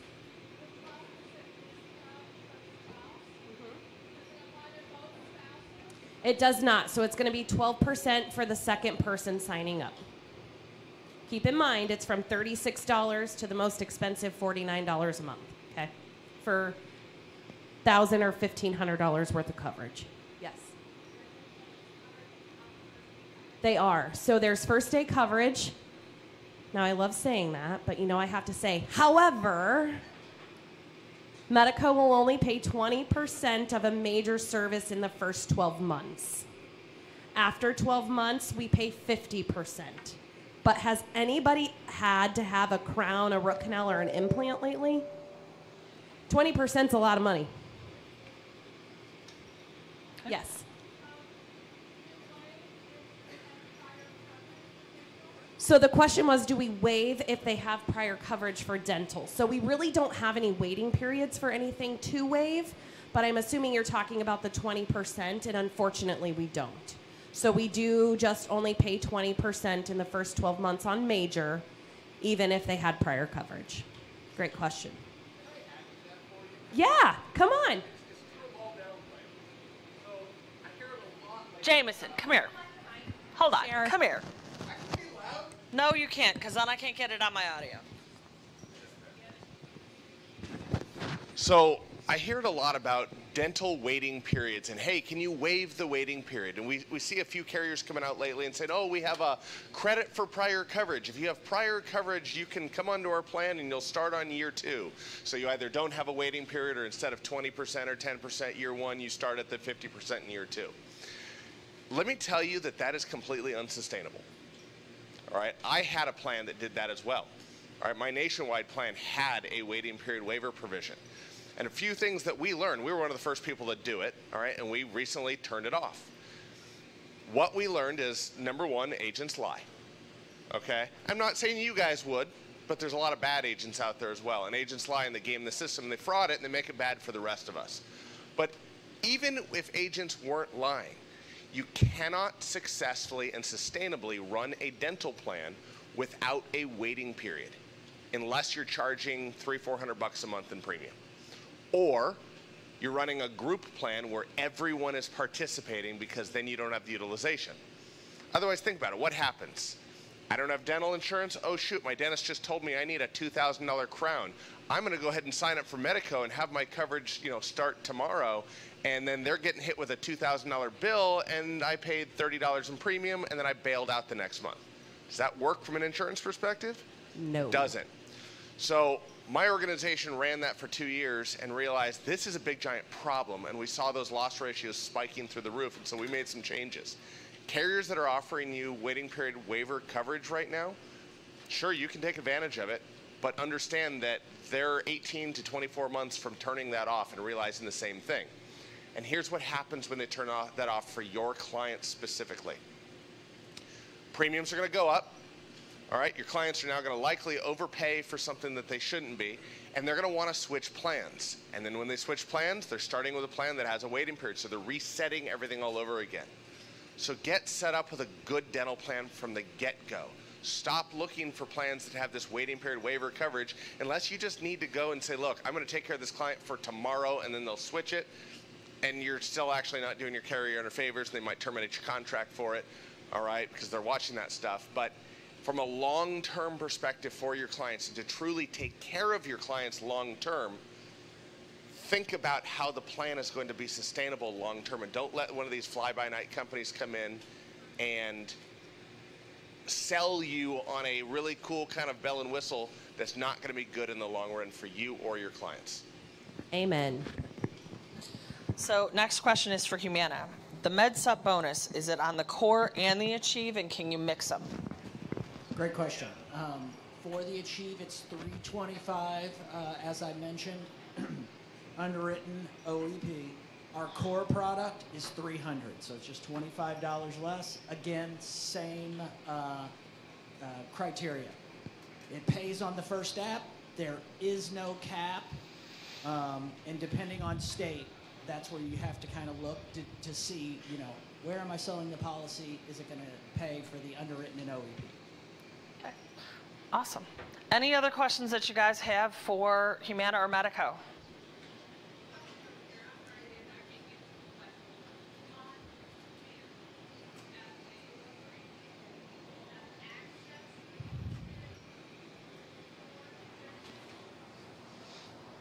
The question was, as a broker agent, I will have access to the core benefits. Again, it's hard to answer in a room of this size, not knowing everyone's uplines and where they're at. But one of the things that we are moving through pretty rapidly right now is opening up our product lines to have access to both. We're not there, but we've heard it loud and clear from a lot of our agent partners. You know what? You kind of put us in one position. Sell core, sell achieve. What if we have a client that wants silver sneakers, right? We want to have that option. What if we have a client that's just really driven on the bottom line? We want that option. And so we heard you loud and clear. It's not here yet, but it is coming. Yep.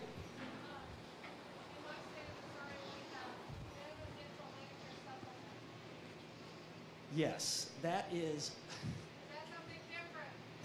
It is not. You know, obviously, entities are hard to come by when you're filing for Medicare supplement. And so when it says that, we try to get, she said, it says Medicare, Humana Dental Medicare supplement. And there's a few states where we have to leave that language on there. It is an entity that we use to file a Med Sup product. And when we talk to the Department of Insurance, we say, can we remove the word dental because it's confusing? And you know what some of the Department of Insurance tell us?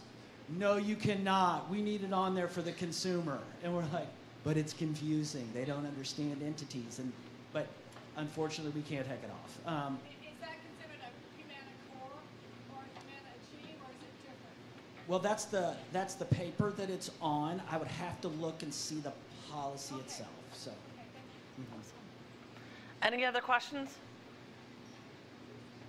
Yeah. So the question is, what's the time frame for the bonus? So we started one January 1st. It's running through the end of March, so March 31st. We're going to up it, so it will be April 1st through June 30th. And that's ditto on our bonus, so thanks. Ditto. Ditto. Awesome. We don't copy each other ever. Lisa? Promise. Super rich. Yes.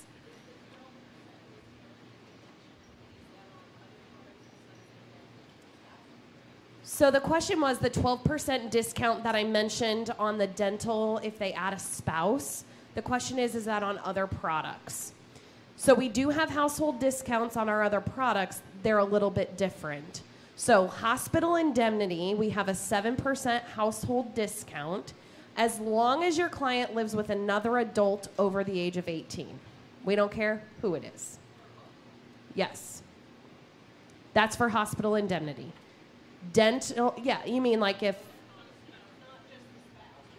Right. So on hospital indemnity, that second person that's over the age of 18 living with them does not have to apply. They just automatically get 7%. And the reason behind that is studies show people who live with other adults are healthier. I nag at my husband all the time. Like, what are you coughing for? Why are you sneezing? Okay? That's why we do it. Our Medicare supplement product says all they have to do is live with another individual over the age of 50. That person does not need to be applying, and they get a 10% household discount. Good question. That is, yes.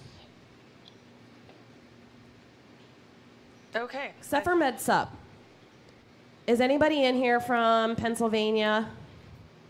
Okay, so Med Sup, both people have to apply, in Illinois. Okay? Okay. Thank you both. Thank you, guys. Appreciate it. Okay, so there is one more that I actually want to talk to you guys, and every single one of you need to have this in your backup, in your portfolio. And that is international coverage. We work with the demographic that the second that they go ahead and they are retiring, it's I'm going to travel the world.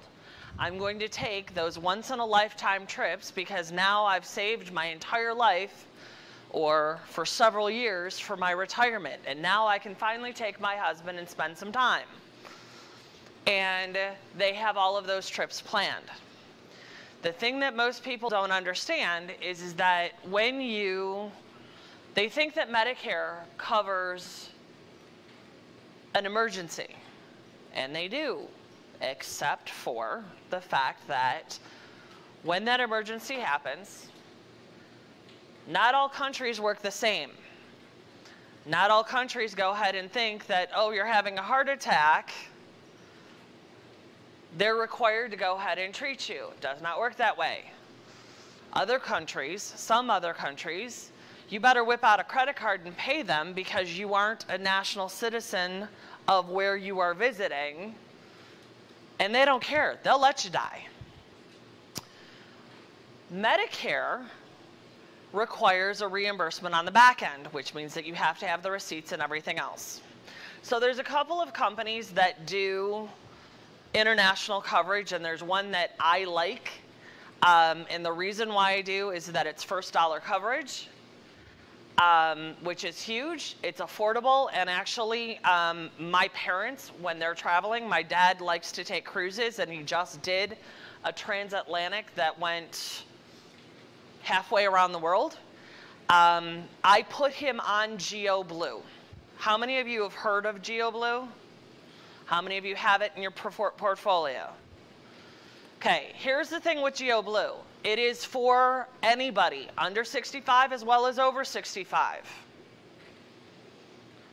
Again, it's first dollar coverage. They can issue that policy in like, 5 minutes, not even. You get a personal URL that you can go ahead and put on your website. You can put on your social media. You have the ability to sell this to all sorts of different types of people. It's an additional income stream for you. So let's look at that. Have the conversation. Many of you know about the college exchange trips that kids go on, where they're going to for a couple of weeks to France and to Germany and to Spain because of the foreign languages. All of them need coverage for that. This is one of them that fits that. You have your mission trips where you're going down to Guatemala to build a school for 30 days. This is good for that. You have your seniors that are going ahead and doing all of their traveling.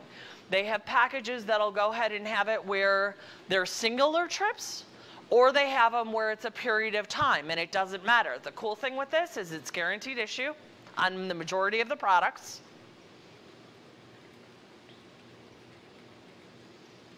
And there's no blackout countries. You want to go into a war zone, you can. Not that most do, but it's a question that you're going to get asked. So they aren't here. The rep for this is Todd Taylor. He's a good friend of mine. We've been working together for years. I'm bringing it up because I find value in it, and I teach that, okay, if this is something that if I'm selling, I'm going to have in my back pocket, and it's a conversation that I'm going to have with my clients. If you've heard the class that I do, which is how to have the sales conversation, I teach it normally about once a month. One of the top questions that I ask when you start working with a client is, do you travel? I need to know so that way we can figure out what we're looking at as far as your needs go, as far as your health coverage goes. I also do that so that I can figure out, do you need a GeoBlue coverage policy, because most people don't understand how that works. If you are interested in finding out more about GeoBlue, there is a webinar that Todd is going to do. It is on, I believe, the 29th at 1 o'clock. You can find it by going to MedicareAnswersNow.com, click under training, and then there is a daily calendar there. And I have everything that I know of in the industry that is there. So you want to learn more about the Humana Dental, it is on that calendar. You want to learn more about the medical products, it's on that calendar. So all you have to do is click into the link and then register, and then it's there, so that way you can find out more information. I am more than likely going to record it, and then I will start posting videos, and those will also be on my website, so that way you guys can hear the replay on that, and then we're good to go. And I keep looking at my watch and it's not there. So We are going to take a 10-minute break, 10, 15-minute break so that you guys can return phone calls, check out the vendors, say hi, and then use the restroom, and then we will pick up in a minute. And we'll do Q&A with the panel. Chris, Mike McCormick, and Mike Newton. And if there's anything else outside of that, I may answer on the sidelines. So I'm going to give them both of these. So here's one. Here's another. Okay, so anybody interested in coming to this next year? Yeah? Awesome. So we are going to go ahead and do the same format, but different content for 2024.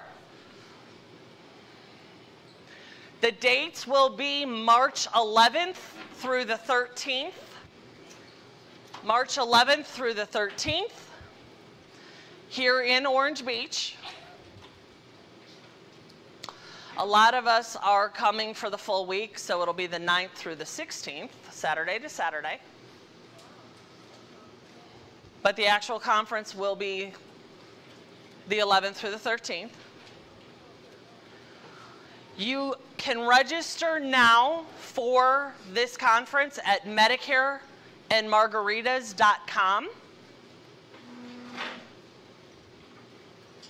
MedicareMargaritas.com, click into the register button, and then it'll take you to the Eventbrite to go ahead and register for 2024's event. The next year, I can already tell you that we will probably flip the stage over to the other side of the venue. The content, I'm still building it, and we'll base that based on the feedback that we get from all of you. There will be a survey that will be sent out probably the beginning of next week. Please go ahead and take that. Give me what you like, give me what you didn't. How do we get better? What do you want to learn about, and all of that. Because that's how we build these. This is by what it is that you guys want to hear about and moving forward. Other things about that conference, or the 2024 one, again, that's March 11th through the 13th. You can register now at MedicareandMargaritas.com. You can bring your spouses. Several of you did this trip. That's totally fine. I'm forgetting something, and I can't remember what it was. Oh, we increased the number of people. So this time we did it to 200. Next year it will be to 250 people that we'll have. So there is a little bit of play, but I can tell you right now, I'm pretty sure that this is going to sell out, as in all of the seats are going to be taken. Any questions on 2024 before I move? Couple of other things that people have asked me. Several of you have asked me for my email. My email is amanda@medicareanswersnow.com. The other thing that people have asked me about is the Facebook groups that I have. I have two. I have Ms. Medicare, which is women only, and then I have my co-ed group, which is Medicare Motivation and Marketing. A little bit of alliteration there. And you guys are welcome to join both of those. If you do not follow me on social media, please do. And with that, I am going to turn it over to the guys and start feeding them questions to go ahead and answer for y'all. So please give them a welcome, Chris Westfall, Mike Newton, and Mike McCormick. Okay.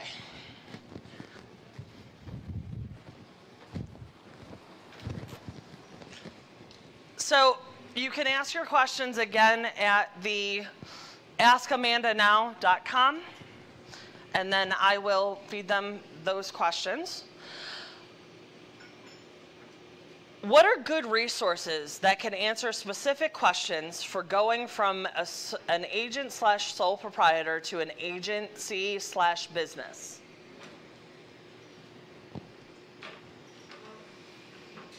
Somebody want to take that? Can you repeat that, Amanda, one more time? Okay, what are some good resources that can answer specific questions from going from an agent slash sole proprietor to an agency slash business?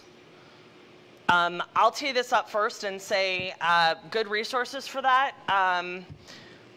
If you have not checked out the small business resources that your state and federal agencies go ahead and have, you definitely want to read up on those. They're free. Your upline, have the conversation.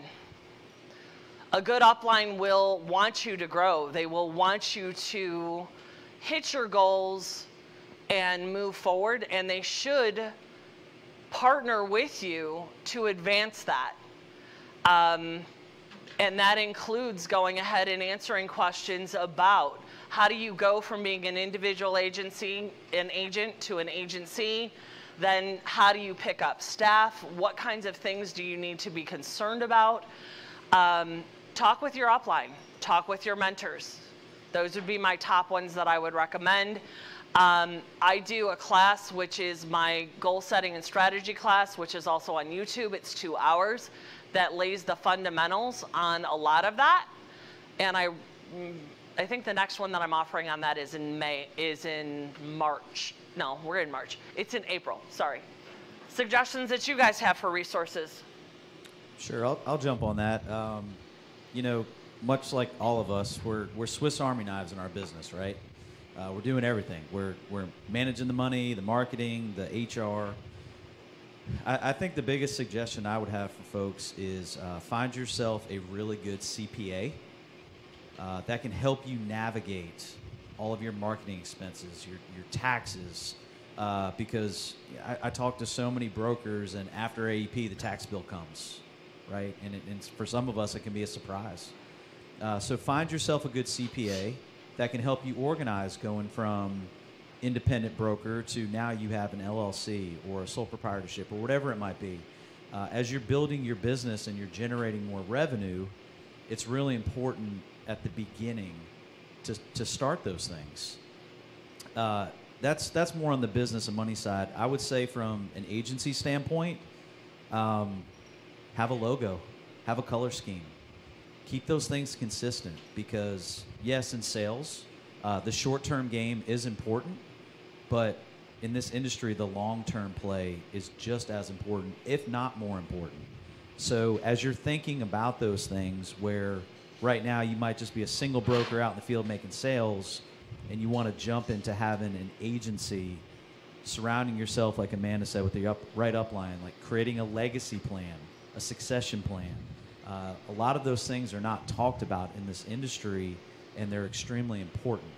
So find a good CPA, find somebody that can help you manage your money and your taxes, and really focus on your brand, your logo, your color schemes, because over time, as you grow, whether you're recruiting a team or whether you do more marketing, those things could really benefit you in the long run. And I made the mistake of all of those. So I hope you find that helpful.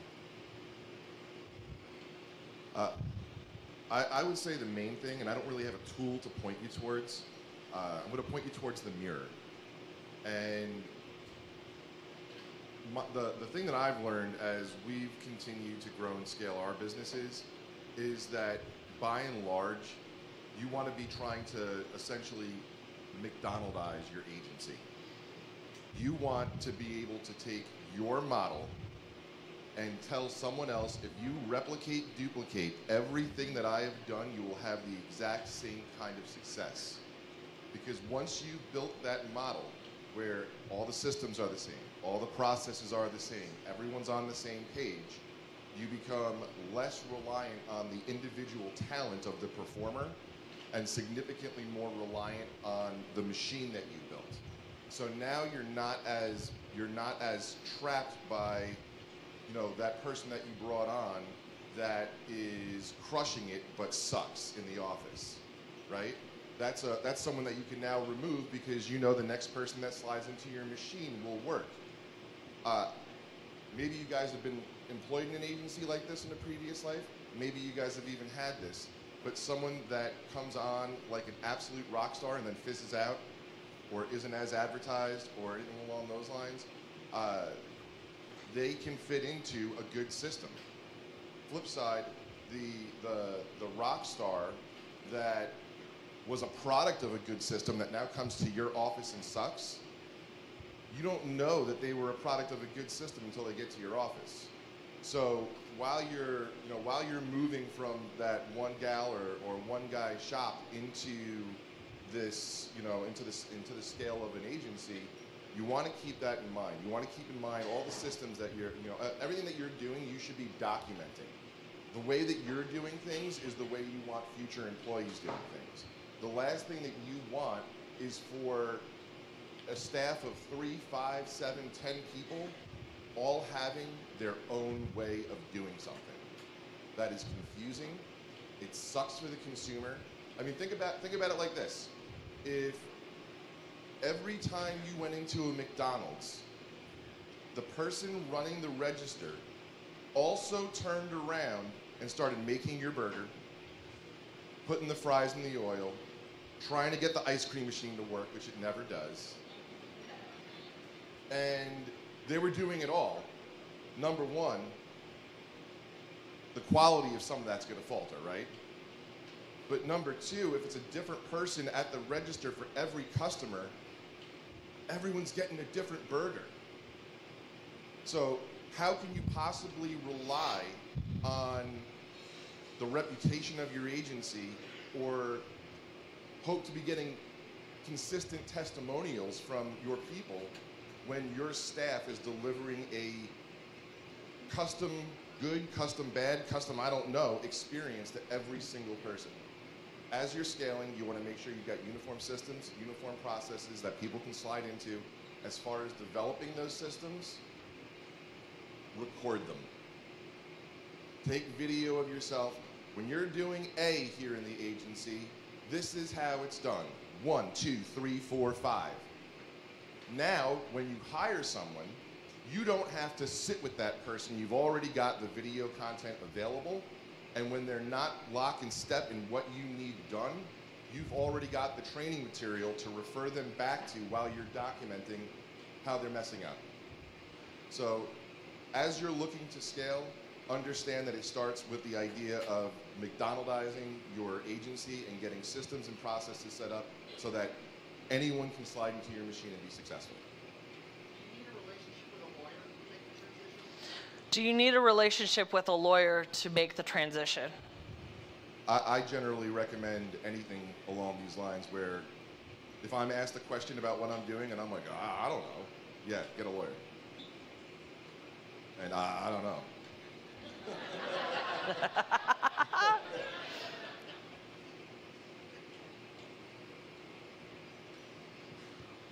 Any other questions? Okay. I want to, Mike, you mentioned something that we did not talk about in the marketing piece, and I want to talk about branding. So how many of you guys have your own logos? How many of you need help with logos? Okay.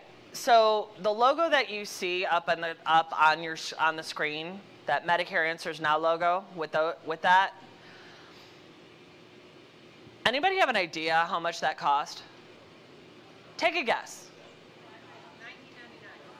A whole $75, and that was including the tip for the Fiverr dude that went ahead and created it. So Fiverr is a very good place to find consultants and people that you need to help you design various different items. Get a logo. The next thing that you want to do when it comes to branding is pick out your colors. If you notice, each of us have specific colors that we use in our companies that the second that you see the icon or the second that you start seeing colors like that deep raspberry color, everybody knows that that's a signature color of mine. Everybody knows that usually the blues are part of mine as well. Pick those colors. Now, back in the dark ages before the technology came out, when you pick out colors, and most of you, you guys have all gotten paint swatches, correct? and you get the paint chips, and there's 9,000 and different ones of those, and they're all a shade of cream or a shade of blue or whatever, but there's all sorts of different variations. What you want to do is pick out specific colors that are yours. And before the technology came out, those used to be referred to as Pantone colors, P-A-N-T-O-N-E, Pantone. It is a specific color so that every single time that we do a type of marketing or any kind of branding, it is the same color time in, every time, rather than trying to eyeball it and those shades be varied. How many of you actually have picked out and have set actual colors for your stuff? Okay, you have to do that. That needs to be one of your takeaways when you go home. You want to have a branding panel or a storyboard that has those specific colors so that there aren't variations on your colors and the association is there. So those are my quick, I can talk for days on this, but those are my quick things that I'm going to mention that you want to have when it comes to branding. But all of these gentlemen are very, very good at it. I would like to hear their best practices when it comes to branding as to how you do it. We'll start with Newton first and go all the way across. Yeah, so branding is extremely important. What we did at our company is we adopted the Apple model.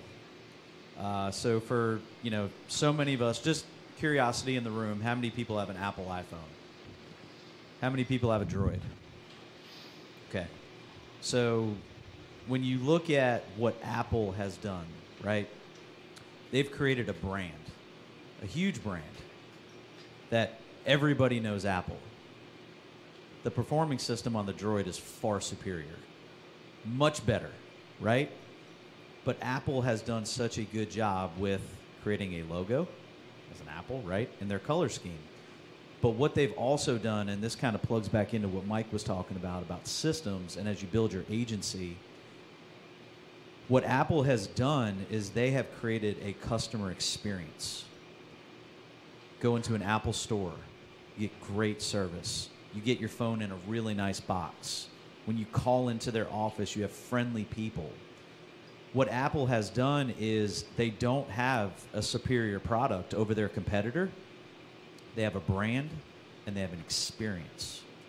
So as you're looking to grow your agency or maybe just grow your individual business, think about those things. And all of that ties into your logo and your brand. But for us, what we have really tried to do is try to mimic the Apple operation.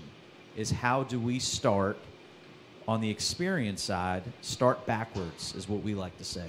Let's put ourselves in the shoes of our client, and then we start backwards and we create an experience from when we started backwards. So just understanding the importance of that logo. Think about it when you're going to buy a pair of shoes. Even though Nike might have the brand and the logo, they might not have the best shoes, but when you're looking for a pair of shoes, you're attracted to the Nike logo and the Nike color scheme. That was all for a reason. It might not be the better shoe, but people recognize you and your logo and your color scheme. So I think my biggest advice would be, take it seriously. Your color scheme and what your logo looks like is important. And just for the gentleman on the panel, and even Amanda, we put a lot of time and effort into making sure that it fits our personalities. Chris? In case you do anything on YouTube, your thumbnails that I just mentioned yesterday briefly are so critically important to get somebody to actually watch it, and they have to be consistent. The same colors that you use, the same basic template layout. A lot of people use Canva. I use Snappa. Doesn't matter what you use, but I would make the thumbnails consistent so that when they're looking at a wall of different options on the topic, if they liked you one time, then they're going to go, oh, that's Chris's video, and they're going to watch it right away. The other thing that we get good feedback on is our tagline, that's our signature line in email. having some random tagline or just your name is really not good because it's wasted real estate. That you could have an update about AEP, and every time AEP is approaching, we have the link to our page that updates people with the video and contact form if they need it. And we update that quite frequently with new information for people in the email that goes out. Just valuable real estate, but that's all I got. So branding is really your business's personality come to life, right? So like we know to do the colors, we know to do the logos. Some things that that some people don't really give a lot of consideration to are utilizing the exact same font in everything that you put out. Particularly if you are a female-owned business, like that becomes like your look and your style and you know all that kind of stuff. You also want to develop a brand personality, right? Because you're talking to a specific type of person. So your brand should be capable of doing that in the way that you're communicating with them. So maybe insurance suit. We are sarcastic. We could be nudgy. We can poke at you a bit, but we're getting our message across, and it works. There are other brands that lean into like Mike was saying, like Apple. They lean into the user experience. They lean into the idea of being innovative and sophisticated, and that's their brand personality. So, you know, as you guys are developing your brands, think of it from a bigger picture than just like what colors am I using, or what's my logo going to look like, or is my website consistent and congruent with my logo and my colors. Think of it from a bigger scale where this is your business's voice and personality. Is it? I'm on. Oh, there we are. You know, the brand is the business's personality and voice, and is it being consistent from message to message that you're putting out there? You know, if one thing that you're putting out there is, you know, cutesy, you know, a cute family with puppies, and then the very next thing that you put out is grandma on the gurney, like, what are you trying, like you're confusing your audience. Like, are you trying to deliver hope to the people that you're bringing your products and services to, or are you leveraging fear and concern? If you're going back and forth and you know, sometimes you're yellow and black, and sometimes you're gold and gray, and you're making little tweaks and whatnot. You know, at the end of the day, the branding element of marketing is that consistent message, that consistent optic, that consistent vibe that you're delivering through everything you do. So as you're developing your brand, you want to kind of wrap your head around the bigger picture of how do I want my business to be portrayed and sound in public. You know, as I sit here and I look at Amanda's logo, and this is the first time I've met Amanda in person, but as I look at her logo, I see there's 4 parts of the logo, and it reminds me of this industry. And her colors are very non-threatening. They're light. But it just knowing Amanda now, her logo makes sense to me. When I see that, I think about unity. I just see that. I see 4 parts, and I see non-threatening colors. And now when I look at that after meeting Amanda, it makes sense to me. I get it. I totally get it. But prior to this, after, you know, not meeting Amanda in person, I would look at her logo and be like, oh, okay, that's really cool. But now I understand it. That's your personality. And I love that. And that's the power in a logo and things that you might not think about. But now that I look at it, it makes perfect sense to me.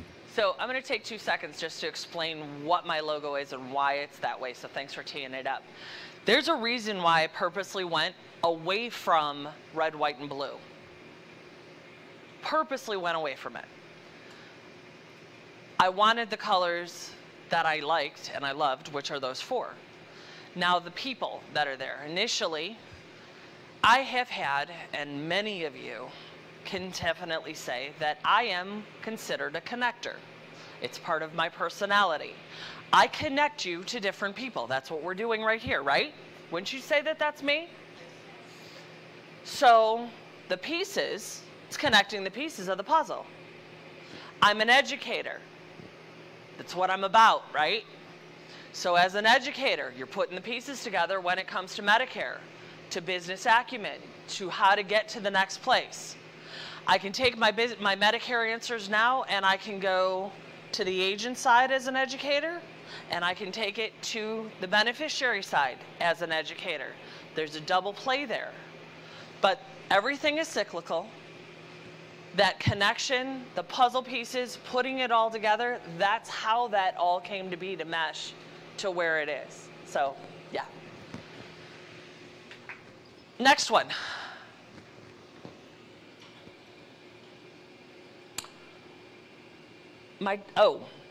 What Facebook groups, what are each of your Facebook groups, please?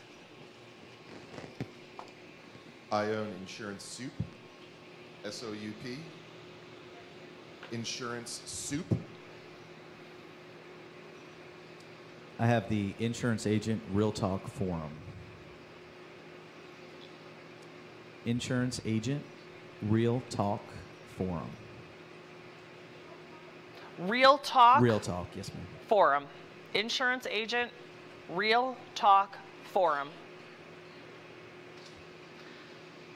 And Chris does not have a Facebook group, but he does have a YouTube channel, so you can follow him there. And then he does have multiple websites. Okay, next question.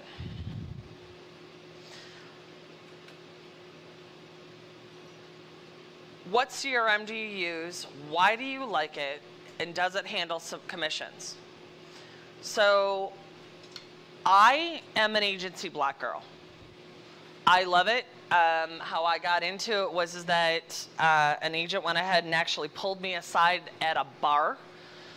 We went ahead and we were meeting for just to do an update and do some strategy planning for her marketing. And she says, I have to show you the slickest thing that I've seen and that I just started. And I went, okay, I'll take a look at it later. And she goes, no, we're doing this now. So she's sitting at the bar, whips out her tablet, and she starts showing me what agency block is.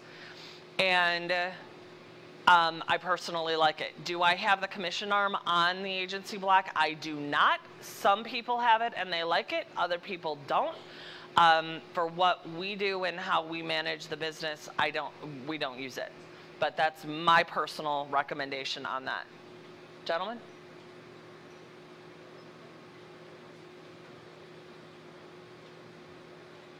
We use HubSpot. They have a free version and a paid version. It does not track commissions, but we use it for just a basic CRM. We use it for a lot of our marketing and targeting. But they do have a paid version and a free version. We have our own internal tool that we use, and we're kind of doing stuff a little bit different than what you guys are doing on a day-to-day basis. So I'm not going to have a fair recommendation for you guys, but I have seen stuff out there that is templated, that takes a lot of the thought and creativity out of communications and stuff like that. If you're looking to be able to communicate with your clients and you don't feel like you've got the creativity or the time, I'd be looking into programs that have got some generic templating already in place for you to be able to tweak and run with from there. What are some key metrics? Oh, Gina? Okay, so Gina's using MedicareProApp.com.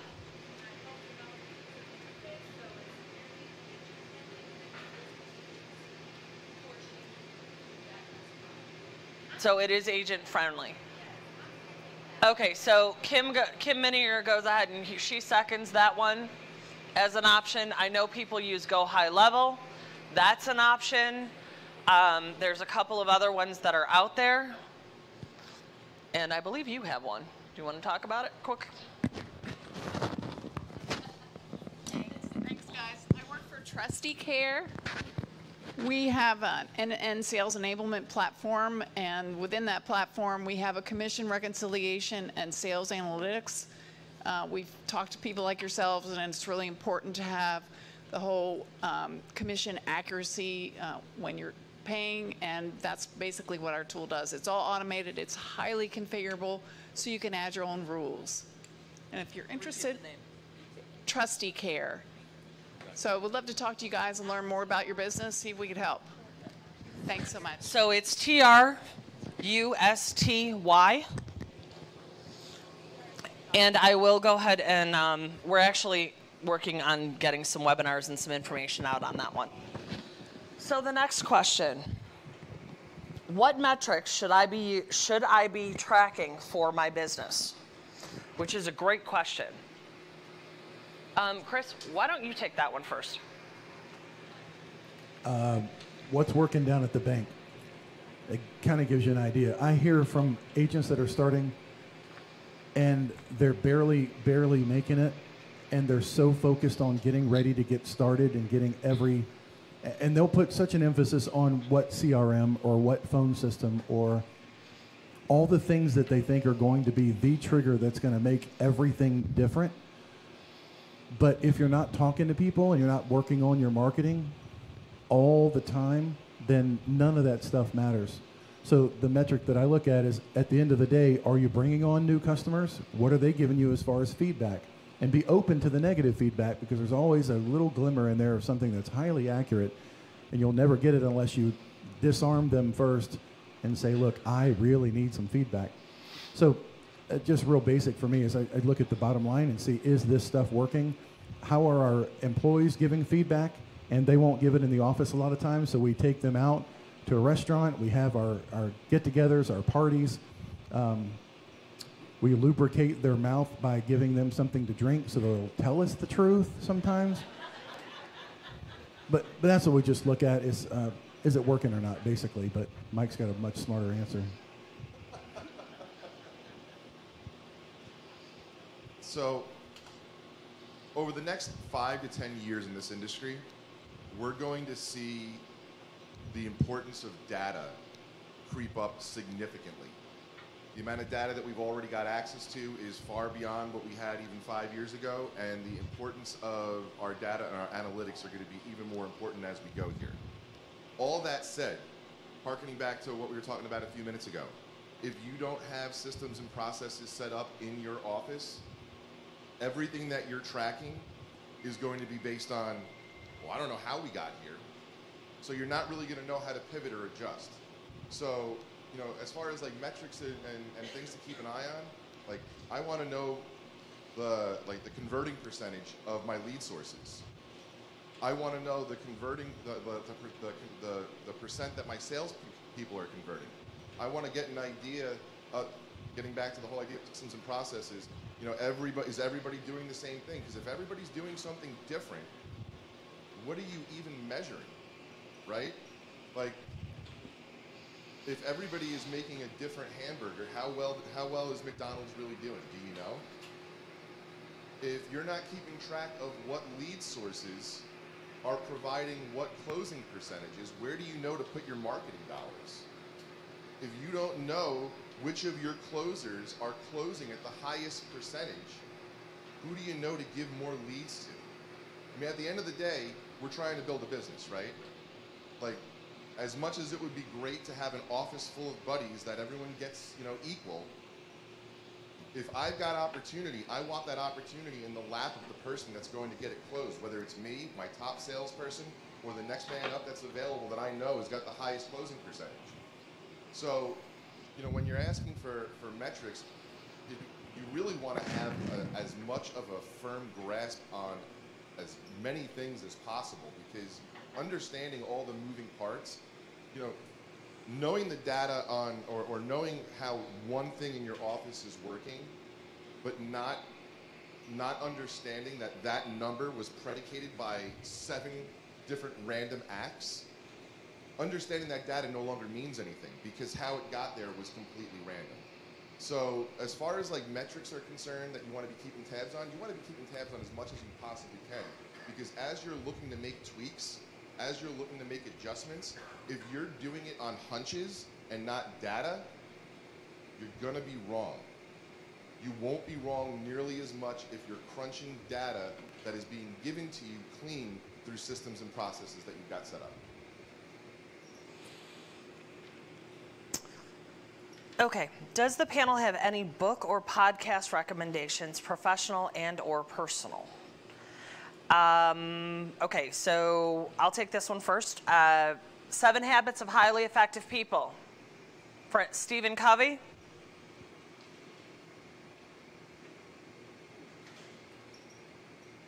Atomic Habits.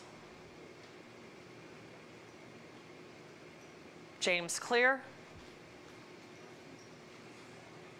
And I have a whole list of these, but I'm going to stop with those 2. Mike Newton, do you have a couple that you recommend? Not to get religious on the group. Oh, and hold on a minute. You want to go ahead and watch anything that these 3 gentlemen produce. I'm not kidding you. They are, candidly, I learn from them daily, and it's helping me grow my business. So follow them.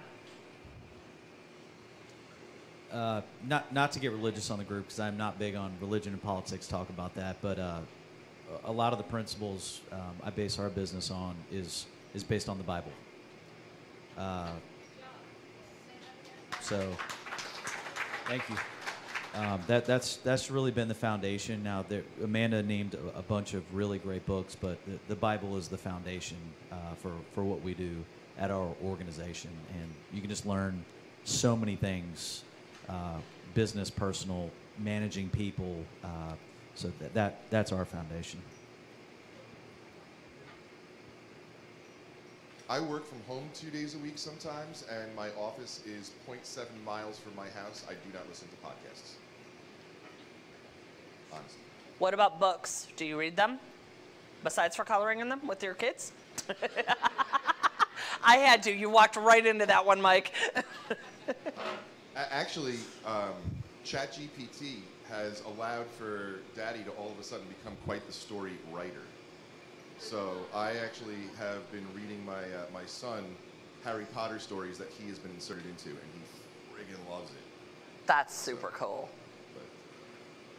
I was looking for a book. I couldn't think of the title when you're asking about hiring people and building the agency resources and stuff. So I had my daughter take a picture of my bookshelf, so now I can zoom in. One book that really effective is Crushing It by Gary Vaynerchuk. That's similar to Jab, Jab, Jab, Right Hook. I'm reading that now. I like it a lot. On Audible. If you don't use Audible, definitely worth the subscription. I always get both, so I can make highlights. Notes on the other one, yeah. And I can consume it though driving.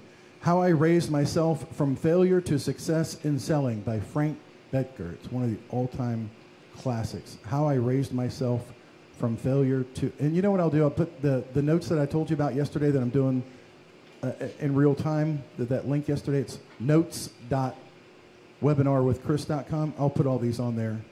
Also, .com Secrets by Russell Brunson. It's slightly out of date, but there's a lot of good content in there. Let's see. This one was good. Traffic Secrets. I just said that one. The other one's Traffic Secrets, getting people to get there. Hang on. I got a really good one here. The Digital Life Insurance Agent is slightly out of date, but that was Jeff Root's book. It was the first foray into somebody crossing over from life insurance into the digital world. Things that go into his content that really helped him out a lot. Robert Cialdini's Persuasion, getting somebody, again, disarmed so that they're going to listen to whatever it is you have to tell them. Persuasion. Selling Boldly, I like that one a lot. And then, to wrap it up, Magnetic Influence. Really, really good. I can't remember who the author is. One more. And I believe this is going to be the one. Oh, that's not it. YouTube Formula, I mentioned that. Daryl Eves. Oh, this one is amazing. 500 Social Media Marketing Tips by Andrew McCarthy. It's always updated, so look for the latest version. 500 Social Media Marketing Tips is genius. Ask by Ryan Levesque. I can never pronounce his name right. Ask. And then, I swear I'll stop. I really like Dave Duford's book. It came out with a couple years ago. Interviews with Top Producing Insurance Agents. I'm on page 364. I'm just kidding. I have no idea where it is, but it's in the book. Interviews with Top Producing Insurance Agents has a lot of good stories about how they built their success. And then one last one that I promised. The Perfect Sales Force by Derek Gatehouse. The best practices of the world's best sales teams. And one really, really last one, likable social media. Wait, they can't write that fast? Sorry, I'm gonna give it written down. The other one was the Perfect Sales Force. And then likable social media talks about the kind of science behind what goes viral and how to make that happen. And then Sell Like Crazy was a pretty good one. But anyway, those are just a couple. Oh, and one more that I put on my website 10 years ago, Blue Ocean Strategy. And I told the story that everybody back in my day when I was starting was chasing after the turning 65-year-old, and no one was taking care of the 67-year-old. So I started marketing to the turning 67 people, and I found a blue ocean. It was not a frenzy. There were not people at the door. There was not a pile of mail on the table. I wanted to be that one person that they're like, oh my God, thank God you showed up at the right time. I was joining the conversation in their head about, do I try to find that agent? I literally had an agent who was very successful, only did turning 65, contact me 2 or 3 years into him being very successful, and he said, my clients are mad. I have to rewrite them. How do you do underwriting? And I thought, what a disgrace to our industry that he didn't have any idea how to underwrite somebody on a Medicare supplement, and yet he had, by this time, thousands of clients that are only turning 65. So anyway, that's good. Blue Ocean Strategy is how to go where other people are not and then thrive because you don't have to work as hard. Thank you. Another suggestion is 1031.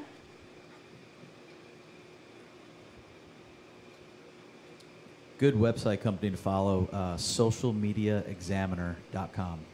They put out amazing content. And I was the only one there 5 years ago at Social Media Marketing World that was in insurance. I don't understand why, at least Medicare.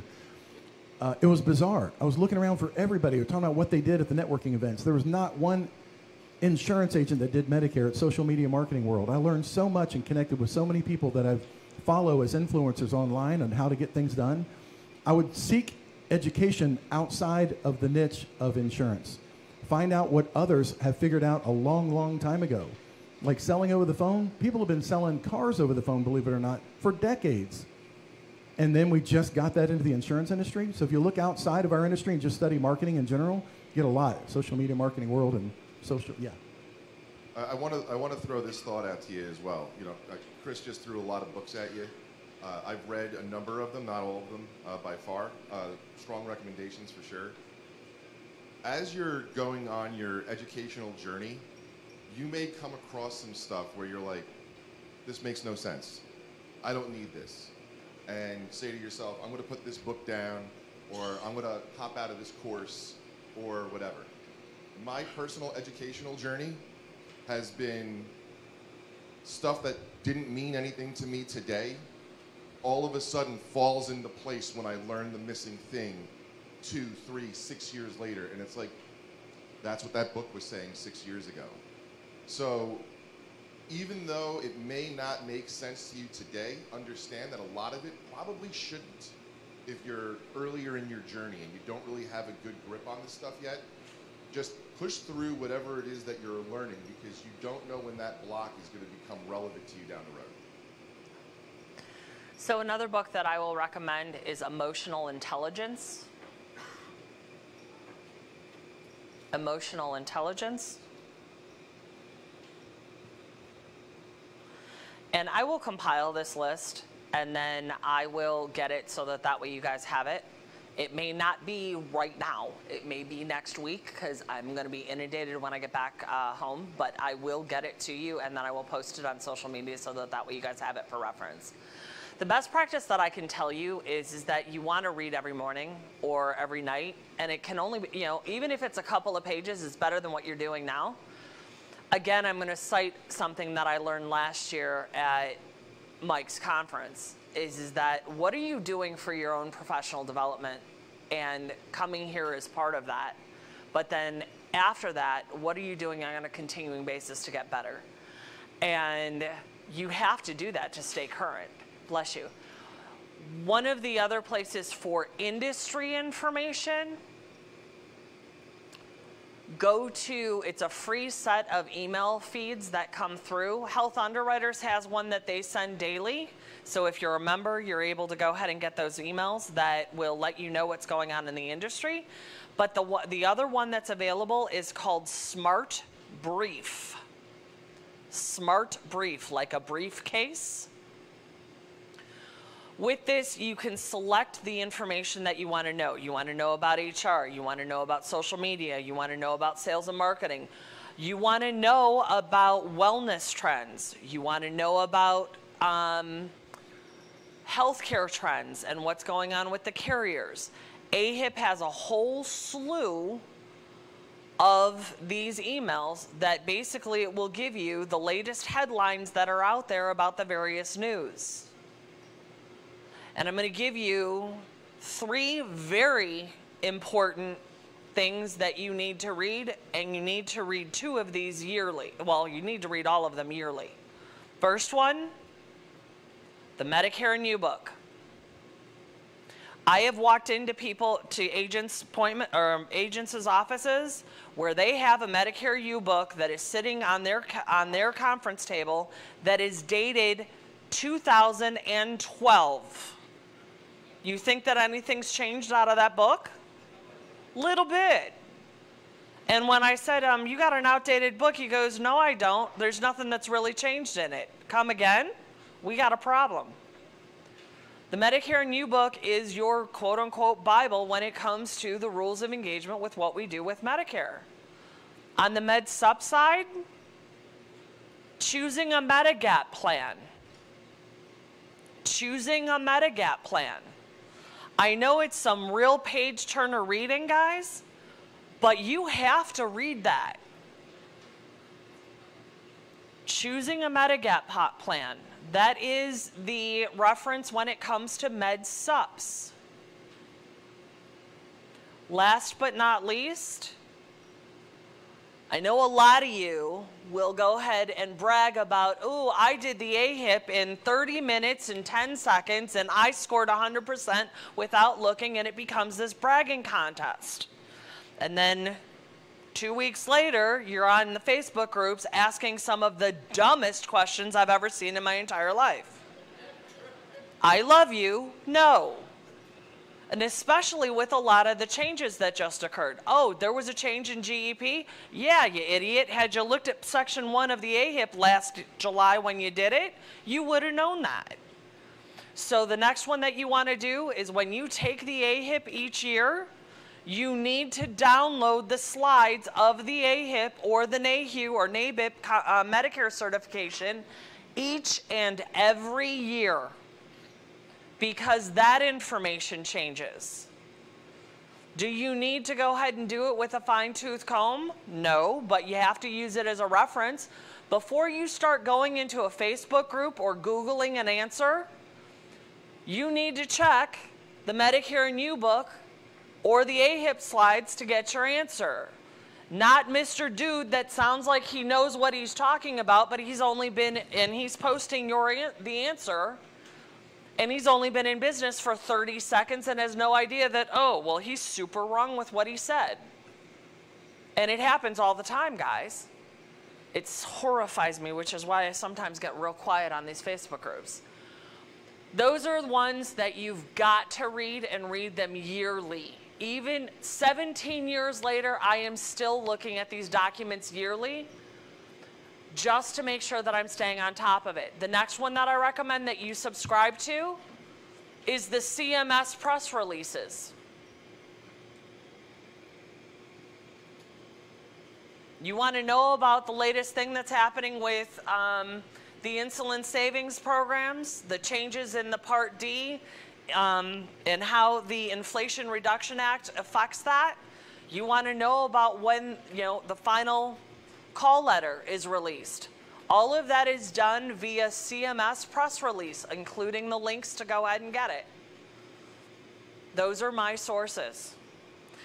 Next question. How can we use LinkedIn in our business? If you are, I have a pretty strong following on LinkedIn. Actually, my LinkedIn is stronger than my Facebook. For this, this is a business-to-business transaction. So this is where you are looking at, and you have to understand your audience that you are targeting. So with LinkedIn, that is business to business. That is your referral partners. That is attracting other agents that that are in the business that are looking for a new home because they're frustrated or they're trying to make a career change. And that's the content that you want to post is things like that will get their attention. You want it. Last night we're at the Floribama on the beach, and the conversations came up about talking to various HRs in employers and being allowed to talk to their employees that are turning 65 about their options. It's a service to the HR. It's a benefit to the employee because they got to get the information. And it's a benefit to the employer because if the employer has them peeled off without them doing anything, everybody wins. And that's a very real option, but you have to be shown as a referral source. Anybody have 2 cents on LinkedIn? I'll chime in there real quick. We have a broker partner, and he created a private LinkedIn group for pharmacists, providers, financial planners. And basically what he does is he goes out and he tries to find those people, invites them into his group, and he provides content. Those are his referral partners. So you can create a private LinkedIn group. That's his marketing strategy, and he does very well. But his whole justification is he wants to market to the people that are talking to his prospect, and those are his referral partners. So that's one person I know that he does that, and he does very well. I use LinkedIn a little bit differently. I personally use it to connect with carriers, and I use it to connect with like insurtechs and things along those lines. But as far as like the relationship side of LinkedIn, for me, it's a little bit buttoned up. Like, I let my freak flag fly. I do it on Facebook every single day. I enjoy it. Like, I want to be having fun when I'm on social media. Otherwise, it's a chore to me. And the LinkedIn vibe is a little bit too stuffy for me personally. So what I do is I make my connections and then invite them over to Facebook. Say, hey, I was looking to connect with you, but I'm rarely on LinkedIn. I spend my life over on Facebook. If you're on there, let's connect there. And then I can start looking into their actual life and not the dog and pony show that they're putting on LinkedIn. And once I see your family, once I see what you're into, once I see what you've got going on in your life, I've got the ability from there to build some social currency with them that makes it easier to forge that relationship.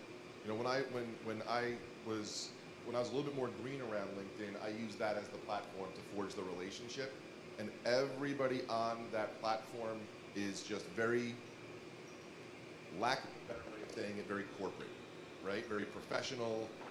All niceties. No one is saying anything that's a little bit off color or anything like that. Like, you get me for 90 seconds, I'm probably going to make you think, you're going to go like this at least once or twice. So LinkedIn isn't the platform for me. I migrate you over to Facebook, and then if you like my antics, we're going to get along. Awesome.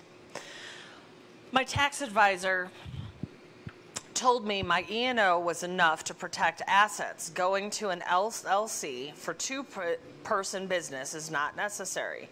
Please comment in regard to that. So I guess the better question, so I think what I'm seeing, I'm taking on this is that E&O, you get a personal E&O, and if you start an agency, at what point do you need agency E&O to cover, and what does that look like? Consult your attorney. Okay. and read over your contract. A lot of times your contract will tell you exactly what you need to have in place. Contract of what? The carriers or? Your FMO, your IMO. Okay. Yeah, we went through a property and casualty firm to get the E&O for our agency, but at what level legally you can switch over and not have everybody in the agency go get their own, I don't know. So consult an attorney. How to get started in staying local in a home state as a new agent, only 6 months in, getting in front of more people each week, and staying above water. What would be some best practices that you would suggest? 3 things to get in front of prospects turning 65. I would say Chris Ware hit the nail on the head. Wherever he is. That was awesome this morning, Chris. Just be in your community. Get out, get to know people. We have a saying in the office that everyone is a prospect. Everyone is a prospect. Just get out and talk to people. Get up early. Make it, income-producing activities. So if you're new to a state, go meet people in your community. Drop by a doctor's office. Bring donuts. Create relationships with people. You're not going to connect with everybody, but I was taught this early on when I was making a lot of cold calls. 1 call, 1 chance. 100 calls, 100 chances. So you just got to get out there. You got to let people know who you are, what you do, how you help people. So Chris, I think I'm going to defer that to Chris's 15 minutes this morning. So I'm going to jump in here real quick. For those of you that went to the movies, and I had you guys go and talk to the people behind you, y'all are some of the worst networkers I have ever seen in my entire life as a group as far as insurance agents go. And it's that first day of school jitters. You do a retail event, you stand there behind the table, you're working, your nose is in a laptop, and you wait for somebody to approach you. You don't want to make eye contact with anybody. If you come to events or you're doing I had multiple people today, or multiple people over the conference say, you know what? I've done events, I've done fairs, I've done this stuff, and it does not work. Well, the first thing that I can tell you is that those of you that are registered for Ms. Medicare, you will hear from Mary Hicks, who is an expert at this, about how to go ahead and get people to come to you. But the thing that I can tell you that I see all of you doing it from the, hundreds of events that I've done across my career, is you're going to get out of it what you put into it. If you are there at an event and you're doing it just because, well, you signed up to do 4 hours of retail, so you're going to do your time and that's how you look at it, you aren't going to get a damn thing from it. But if you go ahead and you're actually approachable, hi, how are you? You know what, did you catch the Sunday or the Friday night football game that the high school had? Oh my God, this happened. The rule is that you cannot solicit Medicare to somebody and approach them. You can talk about something else all day long, and you should. So strike up a conversation. Talk about anything. You have somebody that walks in with a little girl, talk about the little girl's dress, talk about her shoes, talk about anything that you can think of to go ahead and be warm. That's what you want to do. If you're not making the most of what it is that you're doing when you're doing your outreach, it's going to make it that much harder. The same thing with your networking.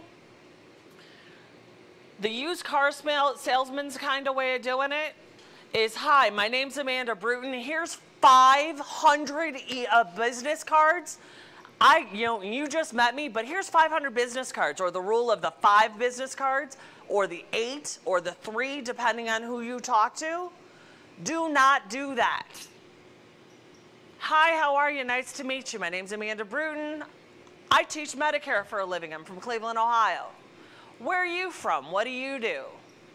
Change the subject from there. If they want to circle back to what you do, that conversation will organically go back the other way.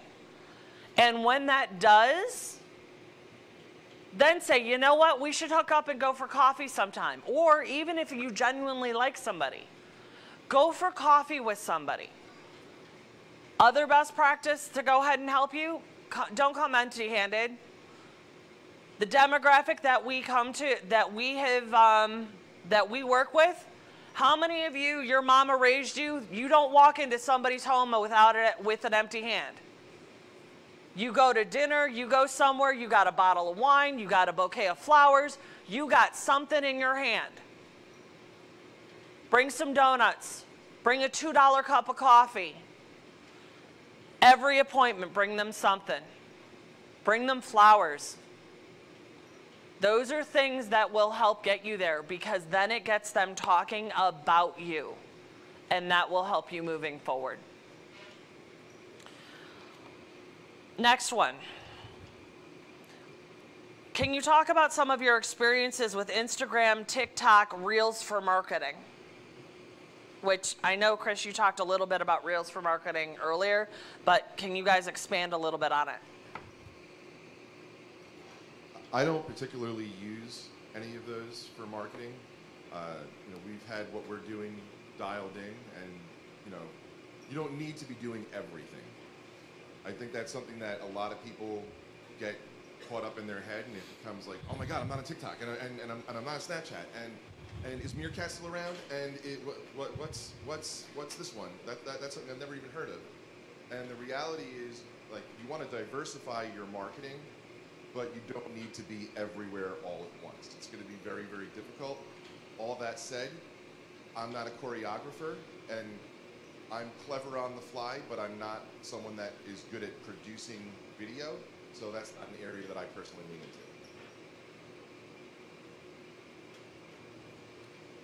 I'm with Mike and Chris on this. Chris said there's riches in the niches. I know Facebook, and I'm sticking with Facebook. I've tried TikTok. I hate it. I hate the platform for multiple reasons. Tried LinkedIn. Will it even be around in 30, 60, 90 days? Who knows? There's talk right now about banning it from the App Store. So. I tried the method of trying to be everywhere all the time. Completely overwhelming. Completely overwhelming. It's too much. So find a platform that you like. Find a platform that you like. Here's the other thing, and to go into social media, you got to be patient. You got to be patient. I see so many people make the mistake. They create 2 weeks worth of content, they get nothing from it, and they quit. It takes time. I was watching one of Chris Westfall's videos last night from like 4 years ago.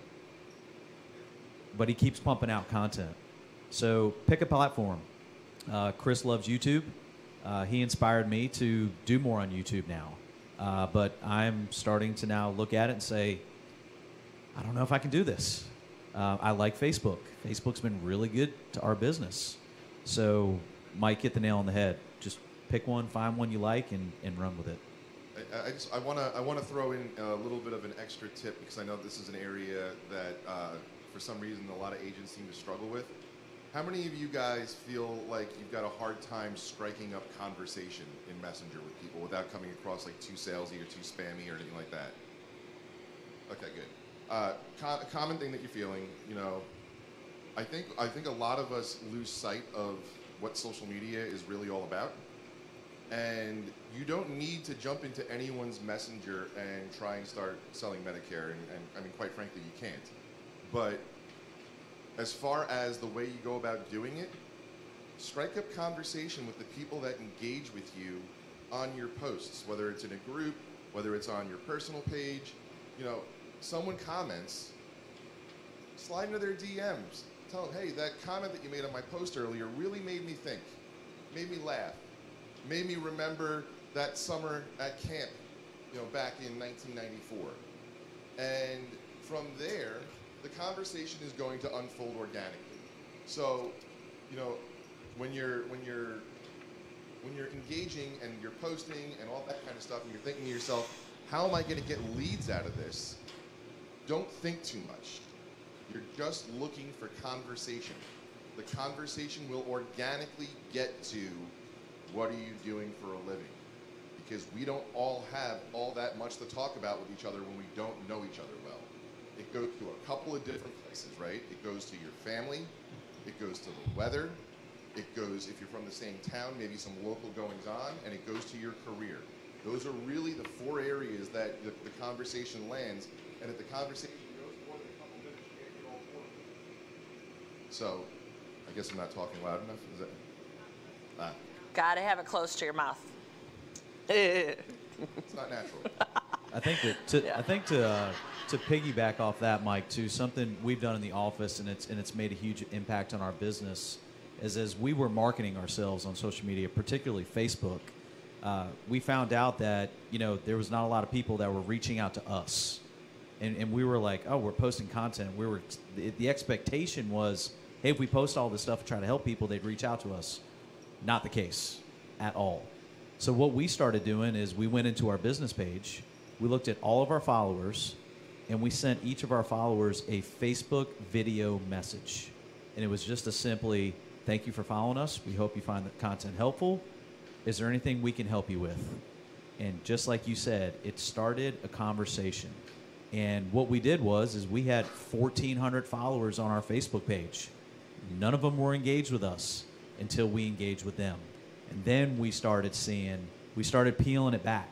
Like, oh, they're really struggling with this. Let's see if we can help them. So there's nothing wrong with that. If you have a business Facebook page, today, go, create a video, send a message to your followers, and just thank them for following you.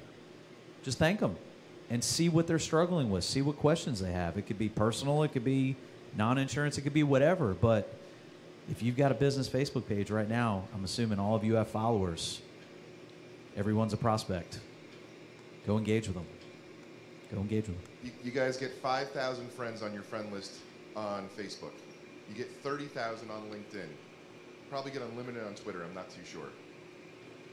There is no reason in the world why you can't be proactively building your audience so that more people hear you. If you have got 300 people on your Facebook, or you're connected to 120 people on your LinkedIn, social media is going to be a bad time for you. Like, you just don't have a big enough pond to fish in. So you need to be proactively working on building your audience and building your audience with intent. So when you're engaged in these online communities and you see people that would be a good prospect for you, engage with them, strike up that conversation, send them that friend request. Build that audience so that you've got that bigger pond. Insurance Soup started at Agent 1 and 2 with my business partner and I when we first started it. It's now a pond of almost 50,000 agents in just 6 years. And that's, thank you. But that's 50,000 people that are listening to our message and our mission on a daily basis. Imagine how powerful that would be in your practice. If you had a stadium's worth of people that were just sitting in one place 7 days a week, 365 days a year, 24 hours a day, and that stadium is filled, they're here to see you, and anytime you want to walk out onto that stage, it's like the concert's about to begin. And it is one of the most powerful things that you can do on social media is building an online community. Without going too far down the rabbit hole, it is a personal branding play that will outlive your career in insurance if you do it properly. Because at the end of the day, what you're doing is you're building an audience of people that begin to know, like, and trust you on their terms and on their time. So let's just say you give it the good old college try here, and you do Medicare for 2 years, 3 years, 5 years, and it sputters out. That local community group that you have built, they're not there for Medicare. They're there because they like the local high school sports team. They're there because you built a group around a monthly online bingo game. They're there because of the reason of the group. And if you pivot your career, you change what you're doing, you change the line of insurance you're selling, you change industries, it does not matter. That is an audience of people that knows, likes, and trusts you. And if you go on to start selling mortgages, or you become a traveling vacuum repair salesperson, those people, when they need you, are going to lean on you again because that community that you built was valuable to them, and they now see you as someone that they can trust when they need help with whatever it is that you provide. I'm going to sit back down. That wasn't supposed to be like that. I feel like I'm talking too much, but I want to give you guys some strategy here because this is exactly what we did. And I've had a couple of you come up to me and ask me about Facebook ads, generating leads, like lead form, website form. We did it. It was terrible. We had an awful experience. We were calling people. They didn't know who we were. They filled out a form. It was auto-filled. It was the wrong phone number. We abandoned it. We got rid of it. We spend $1 a day on our Facebook ads. Our Facebook ads are to generate people to follow our page. We spend $1 a day. When somebody follows our page, we engage with them via Messenger. So we stopped doing lead generation because there were terrible leads. It was the same person that filled out 15 other lead forms, right? But what we recognize is once we get somebody to follow our page and we post content all the time, we're lead nurturing, we are generating far better leads than we could just on a lead form.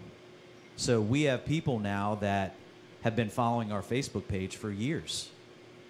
And we're just consistently posting content out there and engaging with those people. We spend $1 per day. We have not changed that strategy for years, and we have thousands of followers, and we're self-generating our own leads.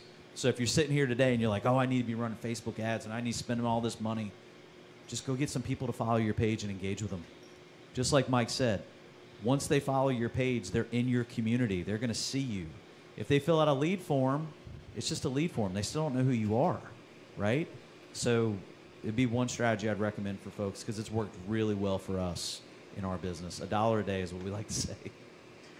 Can you guys talk about when do you throw in the towel for a marketing campaign? How long do you let it go before you go, this didn't work and screw it? It depends on the ad. For me personally, sometimes I am marketing with intent, and other times I am putting something out there to collect data on an idea. So the one thing that a lot of people, most of us don't really have an intrinsic understanding of the way Facebook ads work, and the customer support is basically non-existent. But there is a learning phase during, when you launch a new ad on the Facebook platform. And until you get a certain amount of conversions within a relatively small window, and when I say conversions, I mean that the people that you're advertising to are taking a certain action on your ad, whatever you designate as that action, that conversion. Until you've got a certain amount of conversions within a condensed amount of time, Facebook is in a learning phase with your ad. They're not delivering it optimally. So in order to get there, you need to get the conversions. In order to get the conversions, you got to experiment a little bit. So it does require thinking a little bit. Facebook ads 5-6 years ago, I was generating leads for $0.25 a piece. It was plug and play. It was push button. It was super simple. Between some of the privacy issues that have come up, some of the demographics that they've peeled back, the increased saturation of advertisers on the platform, the rising cost of ads and all that kind of stuff, Facebook ads by and large are not a great place for a marketer with a small budget to give it the good old college try. There are certain types of ad strategies that provide opportunity, that are low-hanging fruit and that kind of thing. Affinity-based advertising does very well. Giveaways do very well. Contests do very well. But again, you're always dangling a carrot which does lower the intent of the lead a little bit. All that said, if you've got automation behind your lead gen, and as these leads are coming in, they're getting the emails, they're getting the text messages, they're getting the ringless voicemails. There are things that you can do to mitigate the fact that some of the leads may be a little bit lower intent. But a lot of words to say a small thing. Right now, if you're on a smaller budget and you don't really know what you're doing when it comes to Facebook ads, hire a professional or sit this one out. And I say that purely out of respect for all of your pocketbooks, because the opportunity is still very much there, but if you're not willing to crack a whole lot of eggs before you're able to bake that cake, you're going to be frustrated. Any other feedback from the panel on that? Okay. Next one. Is there a way to get the Medicare and U book each year? That answer is yes. You go to Medicare.gov, you can click under publications, and then you can order it. You are allowed to have up to 5 of them. They will not give you 300 to pass out. That is not an option. But you can order up to 5. It does come in multiple languages, and it does come in print, it does come in electronic copy, and it does come out in PDF. I have the PDF on my desktop as an easy reference when I need to pull something and cite it. Can you guys talk about your follow-up messages or follow-up methods to clients? Can you go in a little bit of detail? Do you have a mic? Grab one.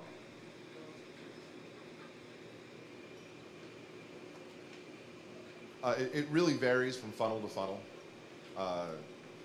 You know, and I've got a little bit of like a formulaic way of going about it, but really depends on the intensity that I'm looking to attack the campaign with. Sometimes it's time sensitive, and if it's time sensitive, I'm going to hammer you. Other times it is it's a campaign that I see going for the next year, and that is going to come out, slow and steady. So, whenever you've got a new opportunity that comes in, you want to strike hard and you want to strike fast. Generally, if there is a deal to be done with that lead, more often than not, the first person to get to it. So you want to make sure that whatever your attempt is, that when that opportunity is coming in, that you're all over it. If you are, and that's more for when you've got leads coming in. If you've got an outbound campaign that you're just looking to, bring in opportunity over time, that could be a little bit more of a slow roll for sure.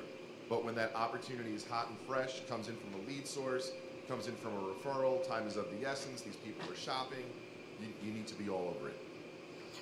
I wholeheartedly agree. I've got agents, so there was another question here about leads and offering them to agents and offering free leads. Initially, I tried this and I lost a ton of money doing this. And I'm going to give you an example of what happened. Had a couple of new agents that said, oh, you know what, we want to go ahead and get contracted. We're brand new agents coming in. And these are agents that are from different areas of the country and they are not affiliated, okay? So they're all getting contracted. They want free leads. I think, okay, they're go-getters. We'll go ahead and I will kickstart them to the tune of about $5,000 in leads a crack, okay? They go ahead, they run real hard, they get their certifications done and everything else. I give them the free leads. Well, she's going through some things. Well, she gets sick. Well, you know what, I'm not real sure that I really want to do this. 6 months in, I'm checking in with her regularly. So it's not that I'm not on top of her going, how you doing? What's going on? How can I help you? I was. Each time she had an excuse as to why it was that she couldn't follow through. So for the 6 months of turning 65 leads that I sent her, she did not call a single one of those. And guess what she did?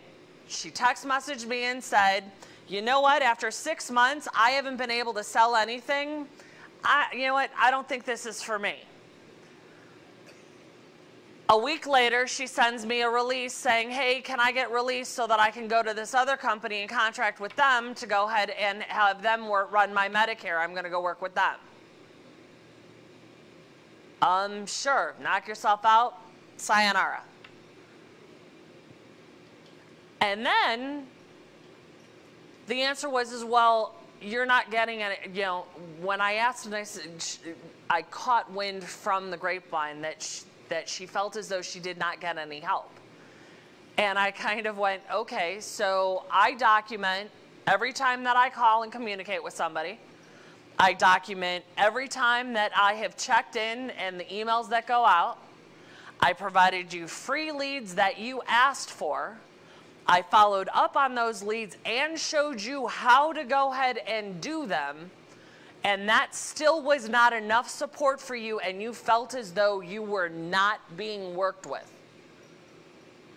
What else did you want? Close the deal for me. Right. So, and I have, you know, and there's a lot of you out there that'll go, well, I want you to write it for me. No, dude, if I got to write the app for you, I'm writing it on my own pen and I'm getting paid, not you. Exactly, but I'm the mean person, right? So, no, free leads, as the carriers don't do this usually, and I am definitely adopting that, you know, fast forward, and I have adopted it. You got to have some skin in the game. Because if I send you free leads, which I've done for WellCare, Humana, Devoted, Anthem, as well as buying outside leads, and it's not just 1 or 2 agents that do this, it's 50. And what the answer is, well, I got too busy, so I forgot about it. So if I send you a hot lead and I say, hey, this person's interested in Medicare, and you wait 3 weeks to call them, guess what? Hell, you wait 3 days to call them. They're going to go ahead and find somebody else because clearly they aren't a priority to you. If you get somebody, you want to chase that quickly and not do oh, I got something better to do. 24 hours. That's all you got. And if you don't do that in the 24 hours, they more than likely are moving on to somebody else. So one of the metrics that you want to go ahead, and the next question is can you talk for the beginner? Can you break down a little bit further what types of metrics that they want to go, that they should be looking at? So I'm going to do my 2 cents on this. You want to track where your leads are coming from. You want to track whether or not what the status of that lead is, and if you closed it. You want to track if it's staying on the books. You want to track what policy, what plan did you put them in? What kind of product did you put them in?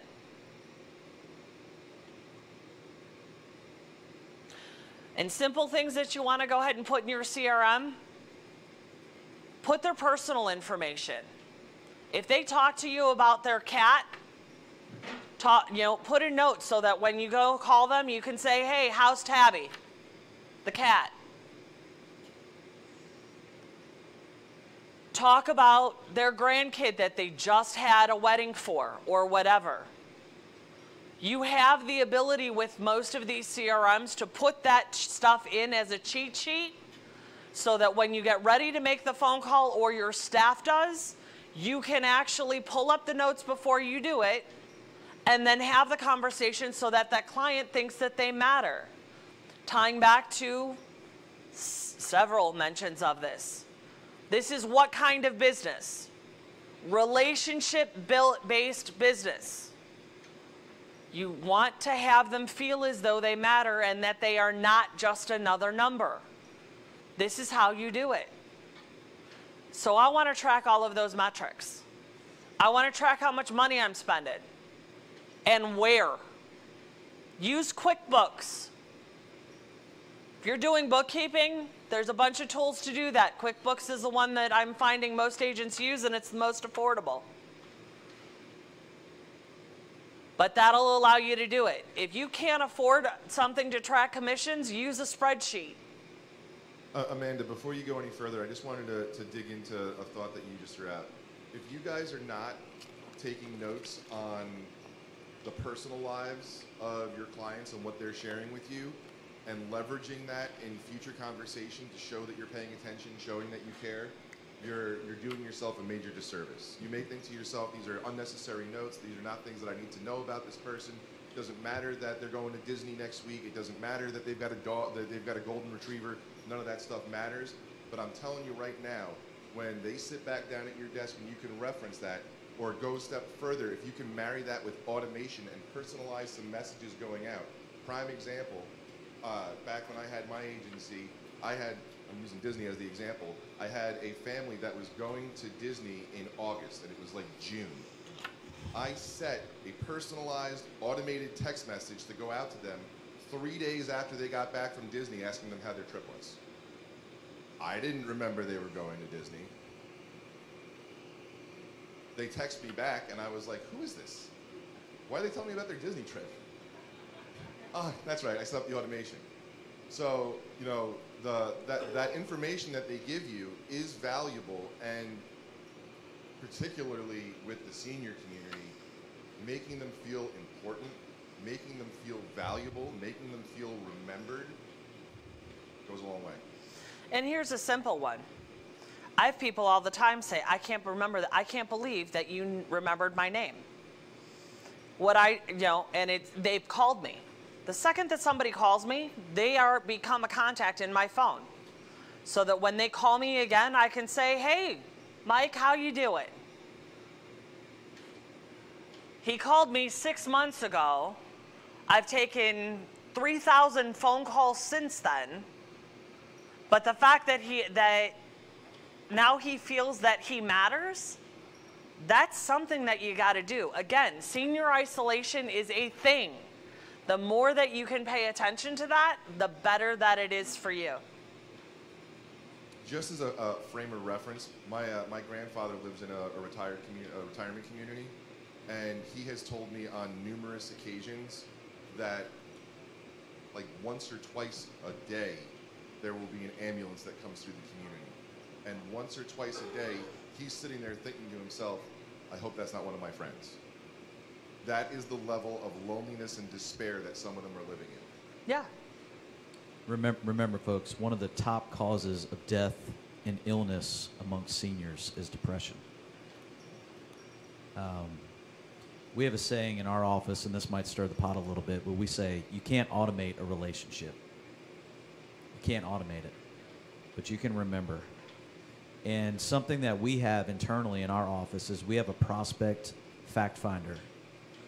So 2 things we always try to do when we're talking to a prospect is we try to get their mailing address and we try to get their birthday.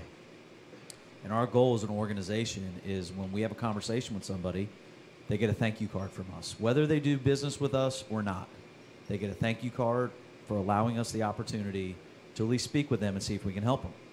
Sometimes that's yes, sometimes it's no. Our prospects and our clients, they get a birthday card. They get a birthday card every year, and it comes from us. And what I will tell you is we have measured the metrics of the birthday cards that we have sent out to the prospects that have yet to become a client. They work. They work. I will tell y'all, I have some really good friends, some of my best friends. I don't get birthday cards from them. I don't. So for us as an organization, we said, how do we make the experience better for our prospects? And it's showing that you care. It's showing the relationships. It's sending that text message after they got back 3 days after Disney. So, yeah, focus on that relationship, especially in your lead nurture. Just to piggyback off of what Mike just said as well, there are ways that you're able to nurture people that have not done business with you in the past just by checking in with them. So, you know, they may have told you no, but 3 months, 6 months, 12 months down the line from now, rather than checking in with them about anything at all, hey, I know that it's fall heading into winter right now. If you've got in-ground sprinklers, if you haven't blown them out yet, you should probably think about doing that. Just a friendly reminder from not your agent, reminding you of something that your agent didn't tell you. So when it comes to birthday cards, there's a couple of things. One of the best practices that I teach is get yourself one of those accordion files. As you write an application, do a birthday card for that person and put it in the accordion file so that way you can go ahead and just pull each month and send them in the mail as you do them, and then that way you don't forget. The other thing that I am a big proponent on, and I hit some resistance on this, is I am a stickler for personal signatures. And the reason why I am is this: you want somebody to feel as though they get the warm and fuzzy and that you're actually taking the time. And that's the whole premise of sending out a business or a birthday card or a holiday card or whatever. Birthday cards and holiday cards, pick the holiday. It doesn't have to be Christmas or New Year's. It can be 4th of July. It can be Thanksgiving. Pick a holiday that you like and you enjoy, and then send those out. But when you do, here's 2 things that I do not want you doing. 1, don't you dare put a business card in it. And the next one, do not use a fake signature. And here's why. Because now you just took the personal piece of this completely out of that card. It now is a marketing piece where you're serving an agenda versus it being something where you're trying to give somebody the warm and fuzzy and not having them feel as though they are just another number. So the question that I get asked, or the comment that I get, is, Manda, I don't have time to go ahead and do signatures on that many birthday cards or that many holiday cards or whatever. I have a question. Do you guys think I'm busy? Okay.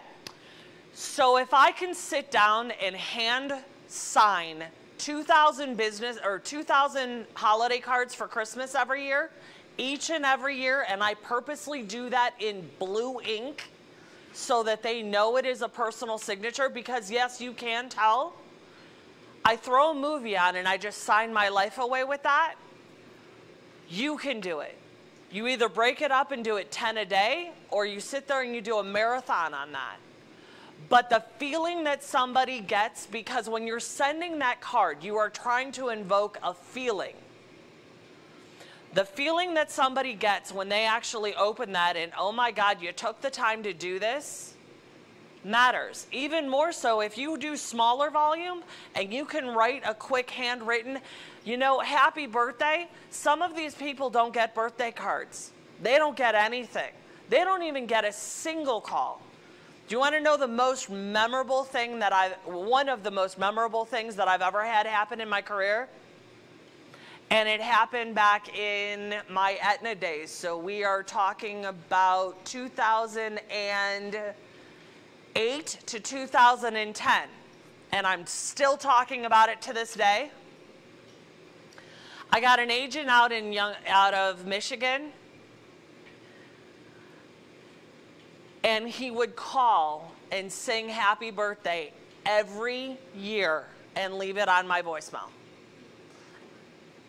But the touch that he did with that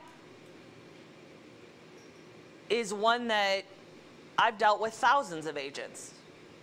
It doesn't happen. The attention, it's the details that will make and break you. It's those little things. The more that you do that, the better that it goes. Yeah?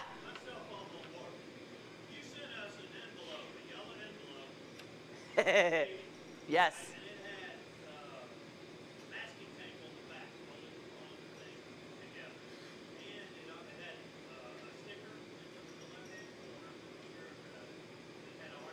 Yep. Okay, so I'm going to jump on stage real quick and go ahead and answer this. Sorry, guys. So with this particular, what's the science on the colored envelopes?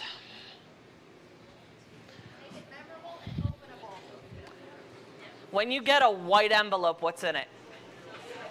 Bills. Who wants to open up a bill? That bill can be as little as $10. It can be as high as a couple $1,000s, right? No one wants to open up a bill. No one. So when you're sending out letters to your clients and you're putting them in a white envelope, and it's somebody or a prospect, and you put it in a white envelope because the white envelopes cost $20 for 500 of them, and it's cheap, versus you going ahead and picking one of your signature colored ones. Everybody that's in here knows, right now, you all got a bright neon astro bright yellow envelope. That is sure as shit going to be the color for the Medicare Margaritas. That's why I wore a yellow dress the first day. For Ms. Medicare, it is a signature dark pink that I had specially done for those. And the girls know that it's theirs. There's always a logo, there's always a, so a lot of you guys are 80s kids, 70s and 80s kids, where to relate to you, stickers are a thing. I can't do scratch and stick because that would be kind of weird doing it with shoes or, you know, everything else. But when you look at it, y'all like stickers.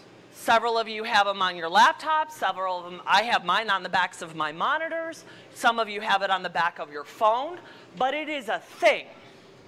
So the sticker is relatability. The sticker also says to you, this isn't a bill. This is something that you want to take note of. The color of that envelope tells you that this isn't a bill.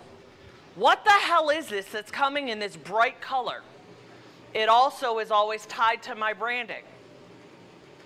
The return envelope, the return sticker, rather than having somebody print that, I can have those return stickers done, and yes, it costs a little bit more money to do, but now it looks as though it's more of a personalized touch to it. Devil is in the detail. So when you go ahead and you do that, so now I've got a bright colored envelope with something that relates to you because it's got stickers on it. Plus I've got my branding all over it. What is the likelihood of you opening up that envelope? Exponentially higher than if I would have done a white envelope. I guarantee you, had I done a white envelope, it was going straight in the trash. So for the extra maybe $50 to send 200 of them, I have my open rate triple what it would be on anything else. Now here's the thing, consistency is key. And some of you have heard me say this, find your signature colors. Where do you find them? The yellow envelopes, guys, Amazon. They're called Astro Brights. They come in every single color. They've got neon blue, they've got green. Some of you are using the lime green ones. I've used the fuchsia, I've used the orange. Pick your color. But when you send those, consistency is key. You want that to have happen. And then what ends, like, hell, I even went so far with mine that if you noticed, because I'm a geek like this, I went so far as the damn stamp that I used was a whale stamp. Did any of you guys catch that? Yes. Why do you think I used a whale stamp on an event that we're having at the ocean? Because it's whales in the ocean. Exactly. So everything down to those details matter. Do you want to know how many people call me about the stupid stamps? Oh my God, you're a Trek guy, you're a Trek kid too? Or you like Star Wars? Or you like Scooby-Doo? Or you like the Matchbox cars? USPS.com. Write it down. Don't go into your post office. Go to USPS.com. You can find all sorts of different weird stamps that cost the same amount of money as the flag ones. You can find the happy birthday ones. You can find the celebrate ones. You can find the thank you ones. They have them for all the things. So all of my agents, I just spent $45,000 in happy birthday stamps for the mail campaigns that my agents are doing. Because the happy birthday stamps on a happy birthday card make sense. Yeah? But you still have to buy the dress sticker in the middle. Is that because of the business events? So for my business events that are here, because I'm going to you guys, yes, I use the white ones, roll them through a Dymo label printer. Guys, if you guys don't have a Dymo or a thermal label printer, get one and invest in it. It's a piece of business equipment that you need. But what you want to go, so for my business to business stuff, yes, I do use a thermal printer. When you're working with beneficiaries or prospects, handwritten on colored envelopes with unique stamps to it, that'll get opened all day long. And the last piece, because we're at time, the last piece that you want to go ahead and do, if you are doing outreach campaigns for T65, you want to go out at least 6 months. And the reason why is that if you, the people turning 65 right now are doing research. They want somebody that will help them, guide them with their decision. And if you go out 6 months, you become a part of the decision rather than going ahead and doing the 30 days out or this 90 days out. You've already missed the boat or you've got the stragglers. So it just makes sense. And when you do a handwritten 6 months out, that open rate is going to be there. I do a class on this also. Check the website. So we are at time, so I'm going to close this. Sure, hold on a minute. Chris has got one. I have nothing to sell you, and I'm not going to try to contract you because I don't do that anymore. But if anybody wants to hang out and talk about marketing tonight in depth, you're welcome to come to my condo at 8 o'clock. Just see me here or at the beach party. It can only take 20 people. It's only 6 bedrooms or 5 or whatever it is. But it's big enough where we could like sit around at a conference table on a bunch of couches and talk about marketing. But I want to be a part of that. You're welcome to. 8 o'clock tonight, and get with me in person. We can take the first 20. Thanks. Awesome. So please give them a round of applause.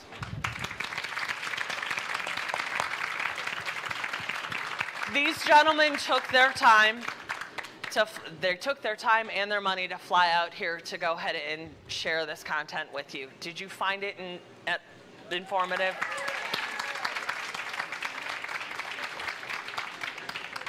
So we have gifts for all of you, and because you guys are most of you are on planes, we're having them shipped, but they are, I don't know, Cindy, do we have one? Oh, are you here? Cindy, do we have them here? I want the speaker's gifts. Do we have them? Okay, so you guys have prizes coming, and when you get them, it's me. You'll laugh. And I'll tell you this. I'll give you a hint. It kind of goes with this theme. So, alcohol, exactly. So, beach party today, 5 o'clock sharp. Love to have you. Come hungry. Enjoy lunch if you guys are going to lunch. Enjoy the weather because it's going to be beautiful in the beach. Register for 2024. And because it's already out. Whoa, yes. Hey, before this closes out, how about we clap it up for Amanda and her team? This has been a phenomenal event. So I would like to go ahead and do a special shout out to Lori Bellman. Can you stand up? Cindy, or actually come on up this way. Cindy, Trudy, Lori, Kevin, Jennifer Kaufman. Thank you.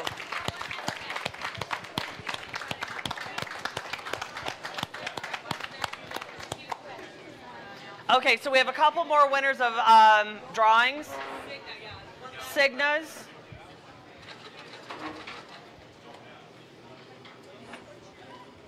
Ladies and gentlemen, step right up and claim your prize if you are Julie Parks. Julie Parks from Micah Witter Group. She is on her way up. Okay, and the one more? Oh, we've got one more. From Cigna. Thank you, Cigna. These are all from Cigna. Ooh, that's nice. And the winner is Amanda Hopkins with Health Markets. Come on down and claim your prize. That was Cindy. Please give her a round of applause. Yay. Okay, so I will see you guys at the beach party. If you guys are leaving now, thank you for coming. Safe travels home, everybody. And I hope to see you soon. Have a good one.